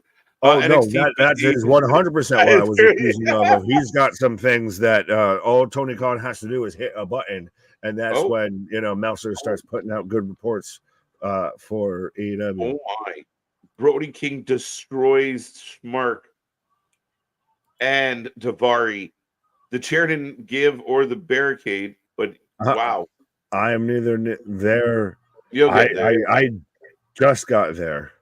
Okay, so I'm slightly ahead of you. Yes, I just got the splash. My Rampage. Now I've got, Malachi and Tony Nese in the ring. I still don't know what the fuck is all over this goddamn canvas. I'm not sure. They must have suplex there. TJ, Canadian guy. Do like all right. Do. Ray Phoenix versus Angelico. He's still in the company versus Commander. Yo, did you hear Chris Jericho is gonna fight fucking Mystico? That's in CMLL. Olay! Can we just take his passport and he just stays down there? Can they keep him? Yeah. I've never wanted publicly for someone to get deported to a country they've never lived in more than I've wanted Chris Jericho to stay the fucking Mexico and just stay away. Right. That still reminds me of the argument the interview I pulled up on yesterday's show when we're doing the dirt sheet debate of this man's of I'll know when to hang him up. No, the fuck you won't, because you have people screaming it and singing it at you. And they love me. Can't you hear the praise? What are we doing here? It was actually the match, House of Black at the W, as they should have. And it was actually a fun match. I might have been sure. You want to call it that? I thought it was pretty good. It was a match. Oh no, it was okay. Yeah, it was indifferent. It was mediocre. It was a thing that happened. I thought it was a little better than that. Ahead of her match against Saray, Julia told Tokyo Sports that she can only stay with Marigold for a short time from this show and hopes fans will see her in a while they can in Japan. Very much so. We've been watching the storyline for a long time. Well, he's trying to say that Julia's going to be in Marigold for a hot minute, which I don't think so. Well, some of us got worried about she has that connection to Rossi of could she just pretty much this is how we get the WWE involved, and now I just stay and work in Marigold and everything. But at the same time, it's bound to happen. It needs to happen respectfully. Right. Now we did we did solve one of the mysteries. A clipboard got smashed over black. Oh, that's what it was. It was debris. It was debris. Debris. Somebody Hey, not a French cheese, but it was debris. but All right. Well, we're about to get the main event of Rampage here coming up after this. We're getting Roderick Strong in action here, which, by the way, according to Colisean, to where he'll be challenging for a number one contendership spot for the Ring of Honor World title, because why the fuck would you book that on Ring of Honor? I don't. Go ahead. I just don't get it. Like, I mean, we are having to sit through, and I know, listen, there's a couple really, really strong AEW fans listening to me right now, and I'm very aware of that. I'm not maligning the company. I am. Well, I am, but I'm trying to do it nicely, because I do it not so nice a lot. No, that's fine. It's not so much that, like, you can say what you want. I like what Tony does, and I get entertained by the matches, fine. But you have to be able to agree that when you see talent doing things that they don't necessarily fit in or should do, like Roderick could be used in your main card, could be used to build up. Roderick found a personality. It's gone. He's meaningless. And now he's going to fight for the Ring of Honor title that is hidden behind a paywall that not many people care about. And that's the frustration. I don't think that with Roddy is bad, because they're climbing out of the ashes that is the Undisputed Kingdom. Because at that point, let's all admit, with everything that's going on with MGF, the Undisputed Kingdom is just ash and trash. That's all it is right now. All it's waiting for is to get swept up and taken on the garbage truck, because that is just trash at this point. That's done, dusted, and over. So now you get Roderick going in a different direction, but you need a little bit of a build. You need a little bit of something going on Ring of Honor. And why should we be tuning into your weekly show before you're selling us through Collision and everything for Ring of Honor, for your pay-per-view for Ring of Honor? Yeah, the audacity to, I mean, it's a Friday night pay-per-view. It's kind of a weird thing. You and I were both really big Ring of Honor fans. It's just, it's just not what it was. And I mean, I think you should have Mark Briscoe on your main show.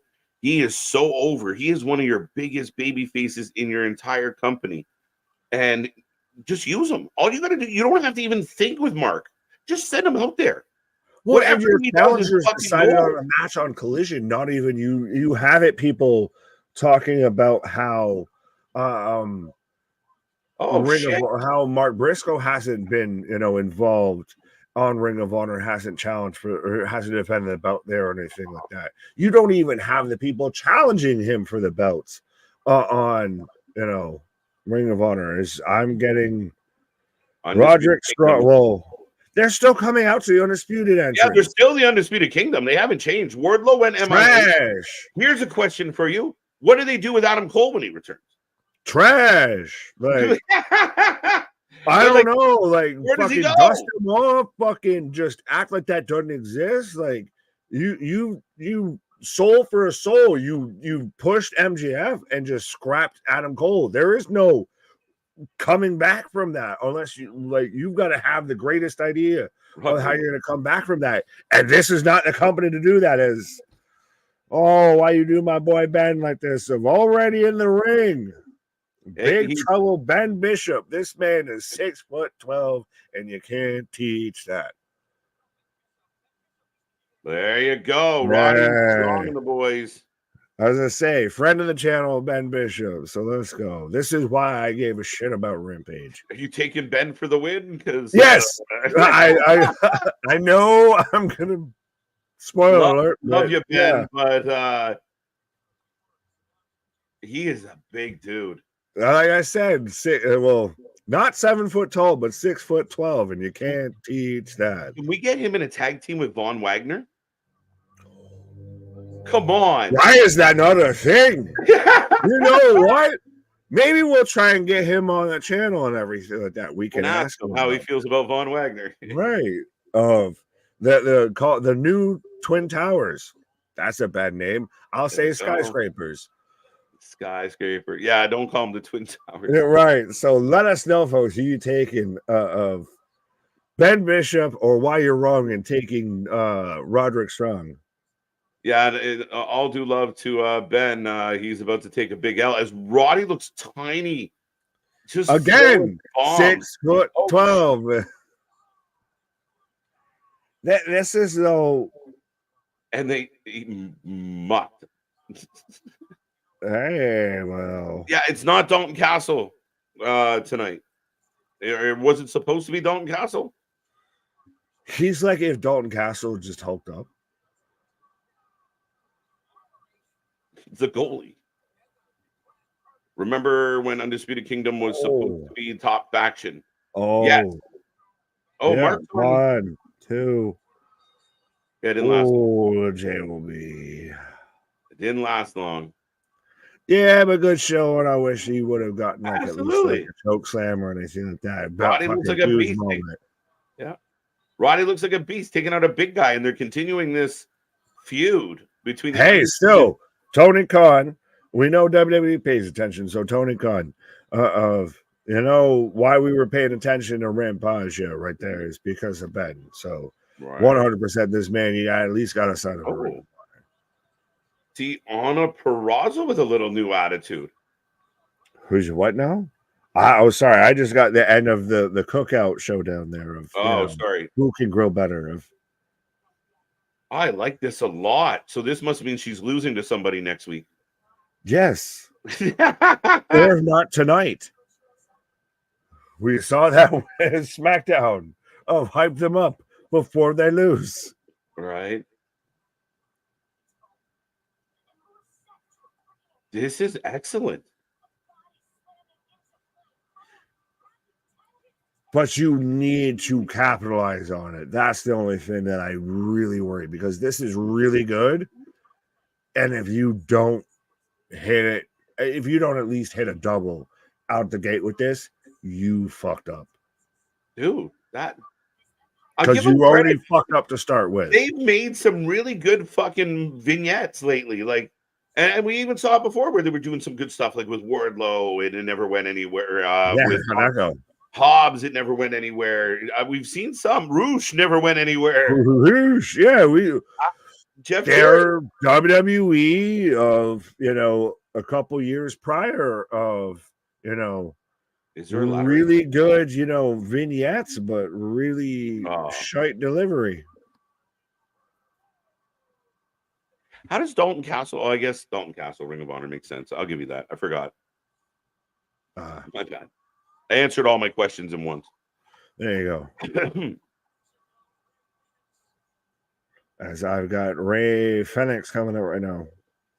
So we're getting the fatal four-way of Al Phantasmo, AR Fox, Commander, and Ray Fenix.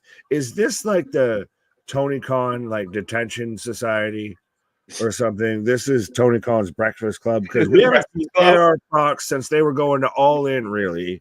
Right. Al Phantasma's been hit or miss at best. Well, that was like Wednesday. Has been on the shelf, and Commander's just he was out there for every week doing the fucking old school spot and then fucked off. Well, it kind of reminds me of the Glory Hole match we got on Wednesday, or Global Hole, or whatever the fuck they called it. You called it a Glory Hole, so you just got to own that now. I know you got to own that. I called it on Wednesday too. But yeah, it was just like this random four-way of we're just gonna throw 4 people in here.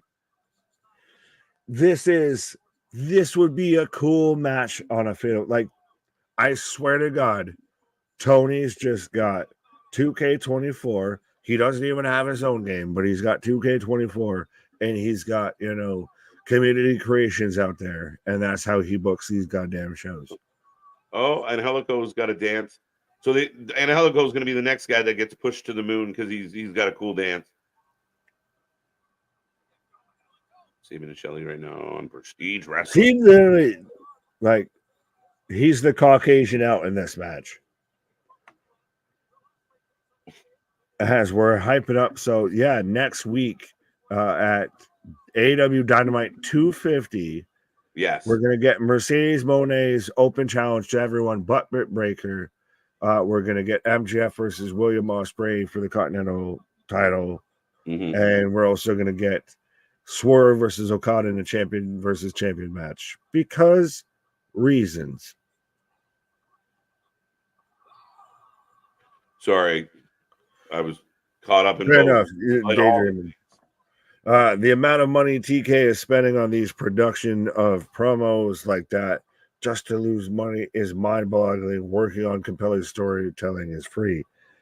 But see, that's the thing is that video package sets you up of you got a pretty easy, like the placemat of when you go to your local, like Ponderosa, if there is such a thing, your local family buffet of when you were a little kid and you flip over the placemat and it's got a fucking puzzle and you can sit there and draw it with your 3 Crayola crayons of how you're going to get through this puzzle. Tony Khan could never figure this shit out, apparently, because he has it laid out before him and it's clear as day how the fuck to at least attempt to go about it. And he'd rather just strike that reversing. He's the M. Night Shyamalan of pro wrestling. Everything has a twist and it's all shit. Maybe. I got Commander Phoenix tapping back and forth right now. Do they not look like they'd be a fucking tag team? They literally look like they're wearing the same goddamn gear. Right. I live 3 hours from Little Rock. Arkansas? He's not going to do the story to follow it. That's the problem. Yeah, that's exactly the concern, right? Like exactly what Nick said of, why waste the time? Why put all the effort into it and not pull the trigger? The Jeff Jarrett thing to me was shocking. Of him losing in the first round? Yeah, what was the point? I like this. I agree. Very good. Bro, when are you going to realize AW is a tax write-off for the cons? Nah. It's a vanity project. It's a passion project. I feel like it's a tax write-off for Shad and a dream come true. It's a passion project, 100%. Think about it. We have as much ambition into us growing the channel as Tony Khan does. We just don't have nearly the bank account to do it. I'm waiting to find out that Tony Khan's been running the fucking AEW like the Ozark. Like just fucking, they've been laundering money through this company for 5 years. He's really like fucking Gus from Breaking Bad. Right? Pollo Loco. $10 million cash. That's why we kept Fuego del Sol employed for so long. Yeah. Right. Narcos is just AW. Right. That's an expensive. Yeah, but when you're worth a few billion, you gotta have some expenses. Imagine though the luck of the fucking draw though of just genetically of just so happened to be born into a situation to where you're a wrestling fan and your dad has an inheritance level like a bajillion, fulfillion, cajillion dollars, and he's like, "Fuck it, have fun even before I croak." So here you go, just play stupid. Yeah, like why couldn't this happen to somebody more level like? Fucking Daddy Warbucks out here. Yeah, there's no other rich dads out there that want to get a reasonable person a fucking. This is where Boston's gonna clip me again of if I were a rich man. Finally making storylines in AEW. Okay, so let's give them credit where credit's due. Tony Mariah might not like some of the steps, but they're telling that story. What and story? And no, and then and then no, and then. MJF, Garcia, Swerve, but he's going to take on Ospreay this week. I think Garcia is going to fuck him over. No, well, there's at least there's a bit of that story. I think Garcia fucks MJF. MJF fights Garcia at Wembley. Oh, that's so bad. To go from Ospreay, MJF on a Dynamite to Garcia, MJF at All In. No. Yeah, bro. No, you still. It's weird that you're, I guess, going to have the rematch or a triple threat at All In. I still think Danielson versus Swerve is weird. I think Danielson or Swerve versus Hangman's the clear and obvious story. I think the way that they handle that portion of the tournament, like we talked about it, you have Hangman win in Calgary over Jarrett, you get the baby face, or the heel going over the big baby face and everything. And that's the way you set up of the big intense rivalry. You get the 3-quill, the 4-quill, what have you. The same people that were drinking each other's blood and shit in home invasions is what you end at Wembley. Yeah. And you had a strong chance there, Nick, to do. Not only did I win the Owen Hart tournament and I'm coming for my belt, but I will see you at Blood and Guts. Now, Blood and Guts actually has a legitimate Blood and Guts tie to it, right? They still got there, but they did it without intensity. I know someone mentioned it while I was on a pause. I still think it's stupid as shit to involve your potential world, like your main event matches in a pay-per-view that's less than a month away after that. In your fucking, scariest, your most injury-prone stipulation match, that's fucking asinine, S8, S10. Right. But yeah. Can you imagine the contract negotiations are like for TK? You ever see the episode of Family Guy when he's haggling? That's it. Commander with the old school with the little bit of shooting star. The 2 count. What? Everyone's flying everywhere. Yeah. But yeah, the negotiations, it would be like that. Like they come in, they're like, oh, I wouldn't mind getting like 500,000 a year, maybe. He's like, how's 7 million sound? Okay. I'll see 8 million. How about 9? Deal. All right. Oh, fuck. Thank you for calling shitty hammer. This is, again, first, like if you're into spot matches, you're really enjoying this one. It's been all over the place. It's one of those, like, I think if it wasn't just kind of like such a debriefing from what we just watched for 2 hours, like this isn't a bad match. Granted, honestly, because they have so much of the same attire. This is between, Fenix and Commander. This is a little bit of the Spider-Man meme of who's fucking who right now. Phoenix versus Dark Phoenix. Right. You know what though? Like, it's Rampage, but it's been, not bad. I didn't mind the first. We got to see bad, and that's all. Right. Justice just went through a flaming table in a parking lot. Kruger wins the 3 stages of the Hell match. Congratulations to Kruger. What in the name of GCW was that? That was MLW, I believe. Oh, fair enough. That's Kruger, fits with MLW.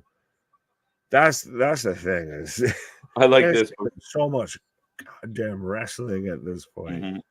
Oh, yeet. Nope. I like this from Damien. Oh, what the fuck was that? I just randomly super slap this man on the back.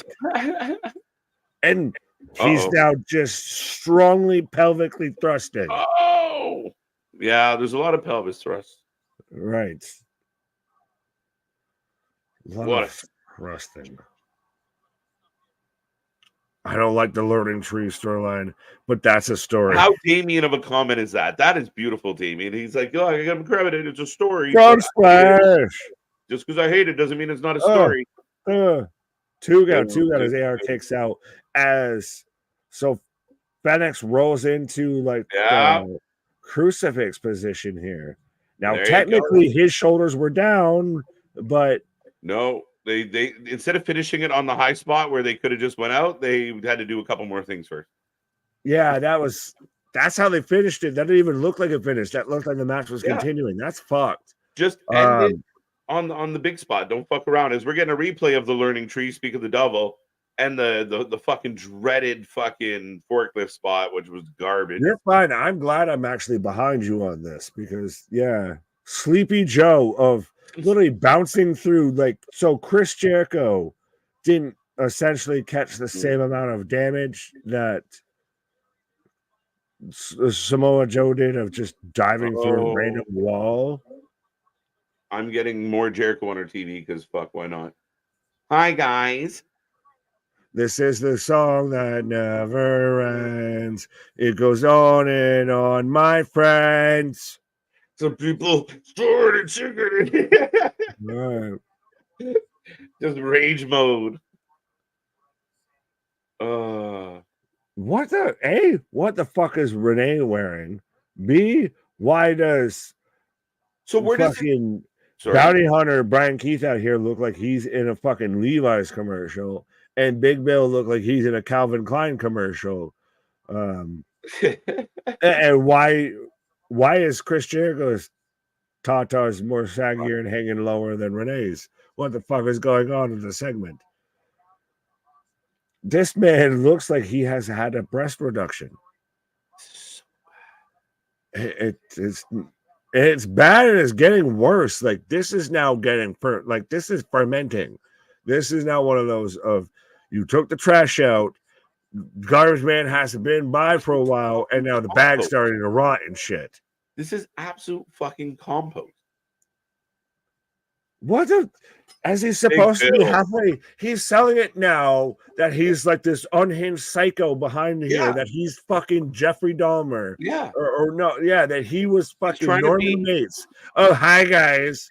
He's trying to do his version of the Joker. He's trying to do fucking Joaquin. He is a fucking Joker. This whole thing's a fucking joke. The fact that he still thinks he's actively and contributing and bettering this fucking company is a goddamn joke. It's so bad. And the fact that he doesn't have one friend to tell him, please, if you consider yourself my friend, if I'm fucking up this bad, please tell me, please stop me, please push me in another direction, give me a pep talk.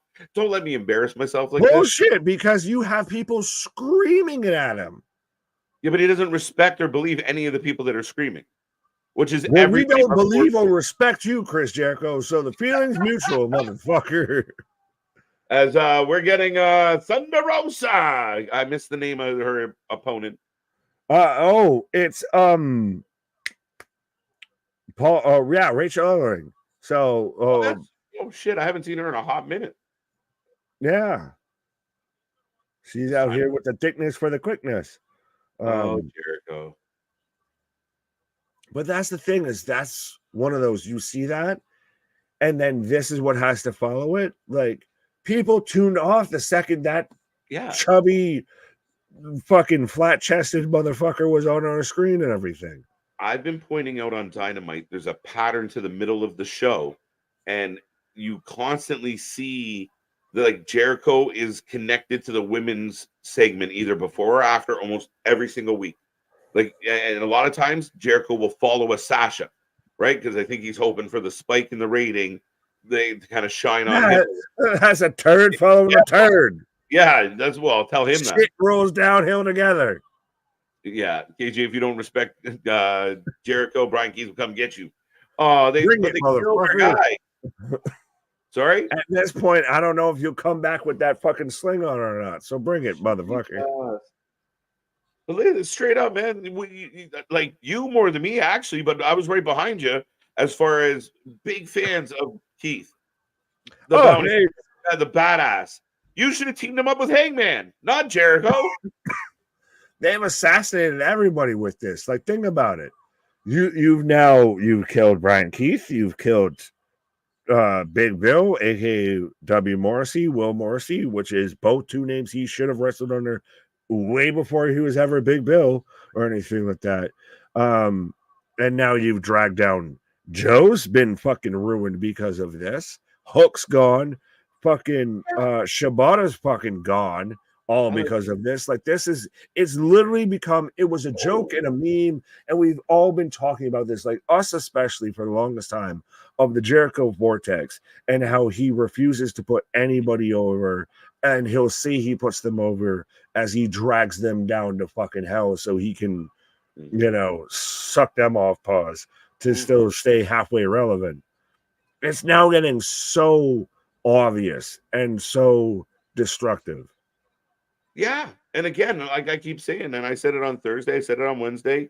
If you took Jericho off TV on Wednesday and you took that, and in Jericho's place, you put a really good women's match, a Deonna Purrazzo, a Thunder Rosa, a Taya Valkyrie, you get them in the ring for a really good match, and you switch that out.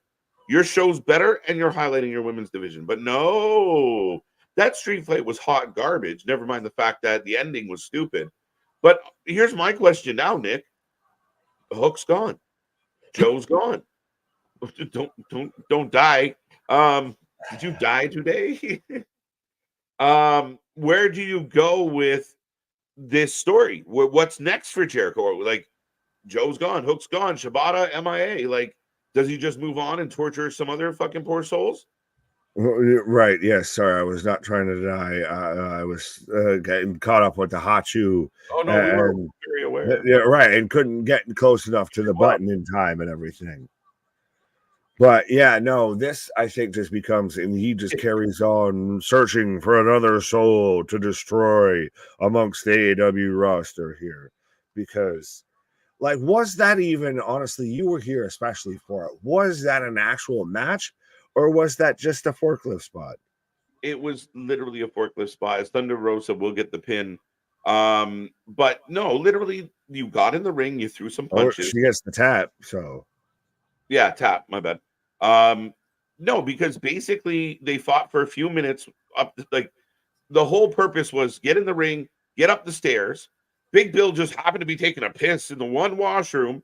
They just happened to walk out the door like, oh, fancy meeting y'all here. Right. Oh, wait a minute. Oh. Deonna Purrazzo laying a beating on Thunder. Do this on Wednesdays. Do this on Wednesdays. We've already seen this. This is old shit. This is old shit. Maybe they're just trying to get. It's more you of a right, but fuck off. Like, you can't just keep cool. So, my guy, just because I didn't like the movie the first time you showed me it, doesn't mean if you rewind it and just add your commentary to it, I'm gonna like it now. Maybe they're hoping to rewrite it, not rewind it. Be kind, rewind, and motherfucker. Probably not. I don't have faith in them to rewrite it. No. If anything, I have faith that they're gonna fuck it up and write it worse than on the second go around. Right. Now, if we could get Deeb and Taya Valkyrie against each other, man, there's a lot of talented women. There really is. Rachel Ellering out here just to be cannon fodder, by the way. Well, yeah. Yeah. But ladies and gentlemen, I am on a commercial break. I'm assuming you are too, sir. But we are rolling along. We got a little bit left, about 15 minutes already. So we're heading towards the main event of Rampage. Remember, we watch more live wrestling than anybody else out there. We are growing by the minute. We just hit 5.3K, and we are climbing towards our next milestone. Be a friend, tell a friend. Make sure you're here for all the fun stuff. Click the bell. We got a lot brewing, guys, and we're trying to get our wits about us amongst the summer here. But we got a lot coming your way. We're working on a lot of content. So stay tuned. And if nothing else, we got all the live streams you can handle. But we appreciate you guys making us a part of your weekend. I had a stroke mid-speech. Yeah, make sure the best thing you can do for us is just share the word of the Wrestling for Life Network. Spread the good gospel of wrestling. Make sure you hit that like, share, and subscribe. But yeah, often imitated, never replicated. Still, it's big things popping, little things stopping. There's still gears and everything working behind the scenes, 100%. Right. Sorry, I clicked off that and I was leaving it there. Hey guys, just came into Nick singing "This Is Old Shit." We on AEW by any chance? Yeah, we met. Survey says. Hey yo, how many people came here for the Wrestling for Life? And how many people came here for AEW Rampage? Right. But it's a story. Yeah. I mean, listen, Willow and Stat have a story. It just should be a battle over the TBS title. It would be a better story's story. Done. The story's done. No, they're still fighting. They got she jumped her on Wednesday. Statlander kicked her in the head. It's not It done. should be done. It should be done. They've had their There you singles go. matches. Same thing It you should said be about- fucking done. This In is the over. laws of booking, you know, fucking secession here, it should be done. But we don't know when to start, begin, and fucking carry on any feuds here. We just do things because we do things. Right. Deonna Thunder Rosa needs a stiff match, but they should be highlighting this quality of female wrestling on your Dynamite show. That's where this should be. Anyone else out there think that when you sign for to work for AW and everything like that, when you show up at Daly's place, there's a little bit of that whole little like fucking succession of like a fucking tourist attraction thing, like in Jurassic Park with like Dino DNA. You got that whole thing going on for like AW and everything, and you run through the past 5 years, and this is where the best wrestle. This is where the best wrestle. This is where the best wrestle. That type of shit.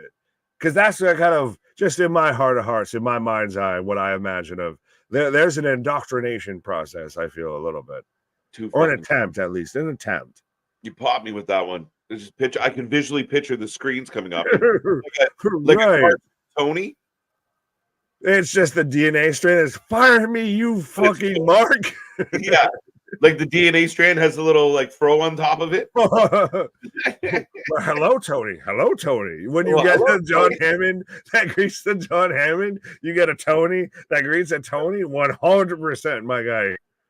Yeah, if you're tuning in right now, you're literally just watching me and Nick talk to each other. Like this. What else are they watching? This is what we're like when we're. This is just us when we're not. This is just me being me. Oh, it's too funny. Nick, will you like the remake or the reboot? Reboot the what wasn't reboot the fucking like CGI like 3D cartoon or whatever. You remember reboot that cartoon? I love that fucking cartoon. I was gonna say so 100%. Hey, they get through the analogs here, but 100%. So I'll dig that. The remakes at times are pretty trash. They're usually you're less likely now to find a good remake.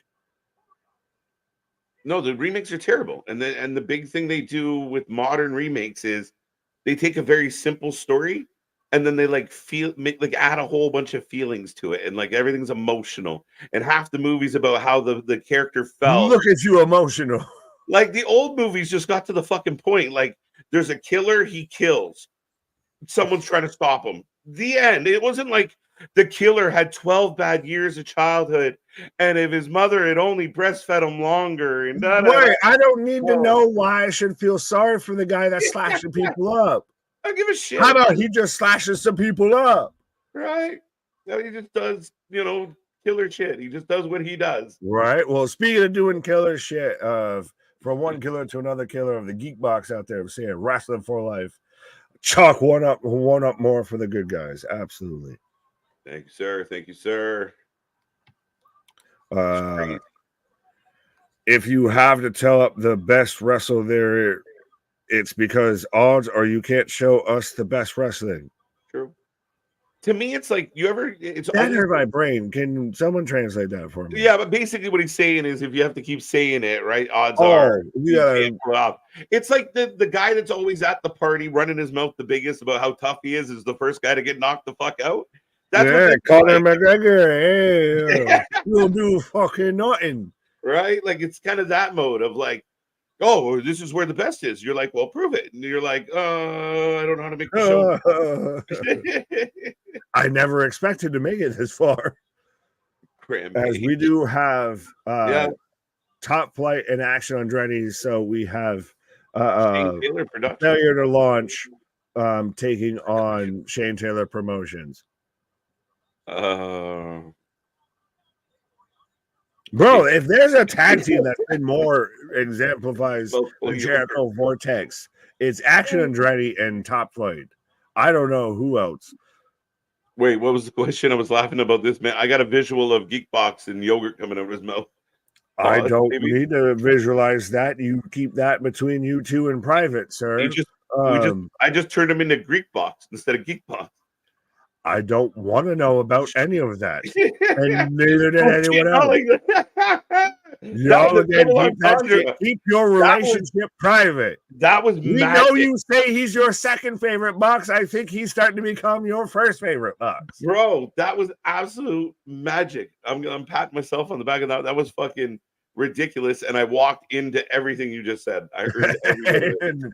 That's why we do what we do, baby. But yeah, no. It's Friday. We're feeling good. Oh, did we mention that you're higher than giraffe pussy? Yes. Flying. Can we get much higher? So high. But no, yeah, if there is a trios or a tag team that personifies the Jericho Vortex more than Action Andretti and Top Flight here, I don't know if I could think of one. And bro, they literally have gear out here looking like, fucking old goddamn World War II fucking warships and shit like that and everything. They literally are failure to launch. These motherfuckers have been on the runway for fucking 2-3+ years now and have yet to take off. You sunk our battle shit. Oh. Then again, Shane Taylor Promotions is to me something that I feel so weirded out that they didn't take that instantly right away from Ring of Honor, because that was the one thing cooking and keeping that thing going. That was the one thing keeping the lights on. I'm really sad. Instead, they just acted like it was an afterthought. I'm really sad about Shane. The usage of Shane, again, another guy that I just like. He has so much talent compared to some of the guys you're using. If you would just give him a chance, I bet he could connect to the audience. All due disrespect, respectfully. You give me, instead of Bobby Lashley, you give me Shane Taylor and the Street Profits, and you just say, shut the fuck up and take my money. If you could bring in Shane to work with like Bobby and almost take MVP spot, but he can wrestle too if he needs to. I know, fuck off. There's Shane there. Bobby can be just flexing baby face. Okay. He can be the Lex Luger of everything. Shane's great. Shane there, and if you even want to add MVP as a mouthpiece, I don't think you even need to. Be interesting what they're still going to do with MVP. His situation is getting interesting. But you have Shane Taylor and the Profits, and you've got Ford and Dawkins. You've got 3 kind of mouthpieces, and that's your. If you want to still call it Shane Taylor Promotions, you want to come up with a WWE name so you can fucking gimmick your shit with that. That to me is a license to print money. Right. Then again, we said that with the Hurt Business, we said that with the Pride, and they've all been lack thereunder. Yeah, I found it interesting lately that it kind of came out that, MVP has said publicly, like, oh, Triple H didn't want to do the Hurt Business. It's very interesting, and I know some people were critical of it. I just wonder what the disconnect was, or just, I don't know. I'm really curious why there wasn't something there. That'll be one of the greatest mysteries of all time, I feel, in wrestling. Right. As I'm in picture-in-picture right now. So this is your main event of Rampage, yeah? Yes. Okay. Glad we got to see Ben. And SmackDown was good. Ben. We got to talk about, everything through that. But I think right now, you got any plans for the weekend, bruv? I don't have any plans for the weekend, bruv. I think what's everybody in the chat's weekend plans? I got a cookout coming out. What's your, secret mama recipe for a side dish here? Because side dish, eh? Oh well, I don't know. I mean, what more do you have to talk about with this match? That's right, no shit. Picture of mid team that they've fumbled versus mid team that they've fumbled. Yeah, like just a complete, and no disrespect, but kind of in this realm, a group of nobodies are in the main event on a Friday night. Why would anyone stick around? Which I hate, because we were praising half these people here. But yeah, the way they've been presented before us. Mm-hmm. Yeah, I mean it respectfully to the athletes, but unfortunately, in the wrestling universe, if you're a wrestling fan and you stumbled on this, there's a chance that you really don't know any of these people. Well, no, it's not even a little bit one of those. I feel like if you go and look at it like a McDonald's, like a McDouble, like looking at it, it doesn't look appetizing. It looks like it's kind of one of those that just, I'm gonna get through this. You know, you'll do your thing and everything like that. You know, it's still good. It still bangs. Right. Like we know that Shane Taylor should be out here 100% at least competing for a mid-card title in either Ring of Honor or AEW. Fair enough. I would have rather seen Mark Briscoe versus Shane Taylor than I would have seen Roderick Strong versus Mark Briscoe for the world title. I will say that now because that's a fucking match that on paper will bang and has been proven in Ring of Honor that will work because those two have gone at it before. Oh, absolutely. But we're out here with the Happy Meal shit. We got the hot tag, but you know, I mean, you're right in a lot of ways, and that's the sad part about this is, again, when you say, like, look how much talent we have on our roster. Now, okay, fine. We believe you. Prove it. It's even then, it's whenever somebody does, you know, a franchise mode on a fucking NHL game, an NBA game, what have you, and they sit there and they turn the trade logic off and everything like that, the salary cap's off. So they just build up a stacked up ass team. Cool. That's great. You can have all these people. How the fuck are you going to use them all? How are you going to make them actually work and how make them relevant and get everybody to get the same time and get them same buckets? That's cool. That's great. That's a bit of what this is. And to even say that this is the best roster in wrestling right now is a bit of a reach. Yes. Is a bit of a reach. Shotgun drop kick into the suplex was beautiful. I mean, again, there's some really nice spots here, and there's some talented kids. Like when Action Andretti shows up on NXT, I'm sure they'll figure out something to do with them. This was really good. If I was watching this, like this was supposed to be like NXT instead of this was supposed to be presented like Dynamite. Ring of Honor Rampage, where you put your developmental talent on weekly 1 hour the shows, separate the divisions, separate your rosters. 100%. If you're not going to cut people, split them up at least. And then Collision either has to speak to Dynamite, like they have to speak to each other and be a continuation of each other, or you split them completely. Yeah, they need to go back to where they were different identities. That's when you knew that one Chicago-made Punk was gone when Collision became Dynamite Light. Yep. Kenta versus Bobby Fish. There you go. There's a big ass clothesline from Shane Taylor. I mean, again, not a boring match. Like, especially if you're into like the spots, like they're flying.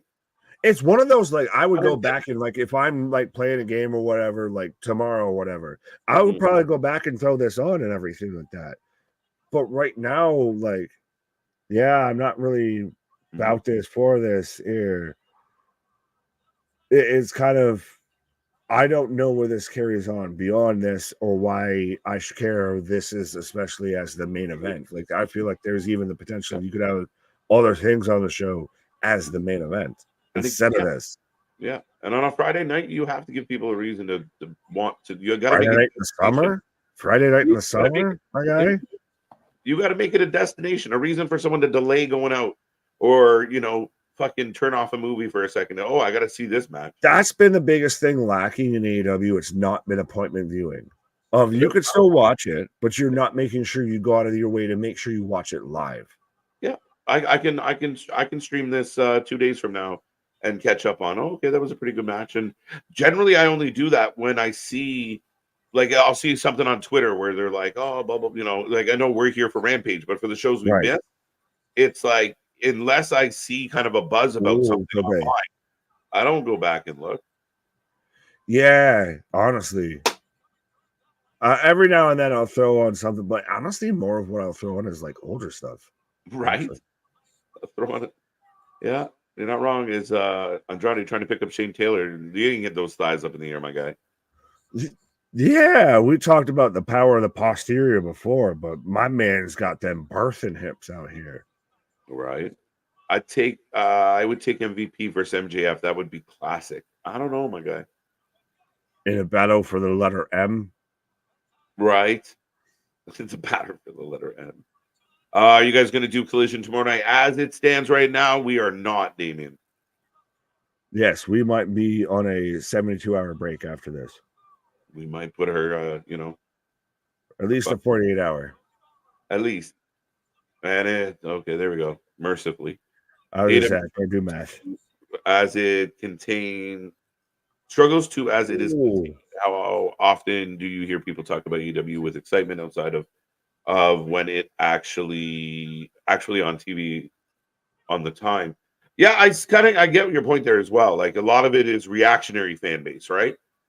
Like not a whole lot of buzz about it, but then somebody goes through a fucking burning table, and then there's a spite. Like that's But I don't even think it's even that. I think it's zero. This is the way that the herd is moving, so I need to go along. Yeah, because that's the thing is, like, again, to go back to it, if we were fans of sports outside of wrestling and everything like that, we have our own favorite teams and everything, and we still have our own opinions, and you can miss a game or whatever, and you can try and go with what everyone's saying about the game, but you still feel like you kind of want to watch the game or at least get your own opinion on it versus, well, everyone else is saying this, so I guess I should say this too. I think that's more prevalent in wrestling.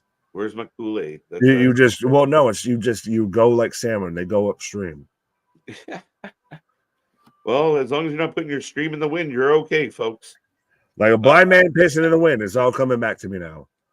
Facts. I enjoy. You guys purposely like do this to me when I'm feeling this. No, Damien's out here. He's out here just probably as sauced as you are, my guy. He's out here on the Hopium on his birthday. By the way. So yeah, Damien's out here showing the love to MLW as he just turned the 29, still on this side of the dirty 30 there. He's out there, avoiding doing the dirty bird. But we have wrapped up Rampage. We have wrapped up Friday Night Smackdown.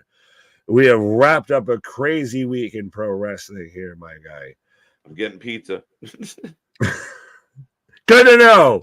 Now, do you want to break it down as to where you're getting it from? We can debate about that now here for a minute of where you're getting pizza from. I think I'm going to enjoy some Pizza Hut. So stuffed crust all the way. But no one out pizzas the hut and no one out wrestlers the Wrestling for Life Network. Love it. Folks, thank you for being here. Thank you for making us a part of the weekend. We are going to take a couple days off. Click that little bell because you never know when we're going to get itchy and pop back on and go scratchy on the shows. So make sure. Dude, I couldn't get by your face. I was trying to keep a straight face. Yeah, you're out here itchy and scratching, my guy. I don't know what diseases you got, but don't lump me in with your shit. Well, we're feeling good no matter what's happening. You're apparently feeling itchy and scratchy all day long. But make sure you be a friend, tell a friend, click all the buttons, follow us on social, go get yourself some merch. Don't forget our Discord, and we will be back. Click that little bell because you never know when we're going to pop up. But that's all I got. Smackdown, not bad. Rampage. I wish I didn't have to sit through you, but I guess I don't. But whatever. I hate that I love you, Rampage. But 100%, folks. Absolutely. Big things popping, little things stopping. We do this for anything and everything. When it comes to pro wrestling, we're on a 48-hour break here after the chaos that was the last week or so in pro wrestling here of multiple pay-per-views. But at the end of the day, our shit is real. Our shit is raw. Our shit is authentic. When you talking about the wrestling, you want to put that for life with it. See you Monday. Come back and on the flip side. Good night.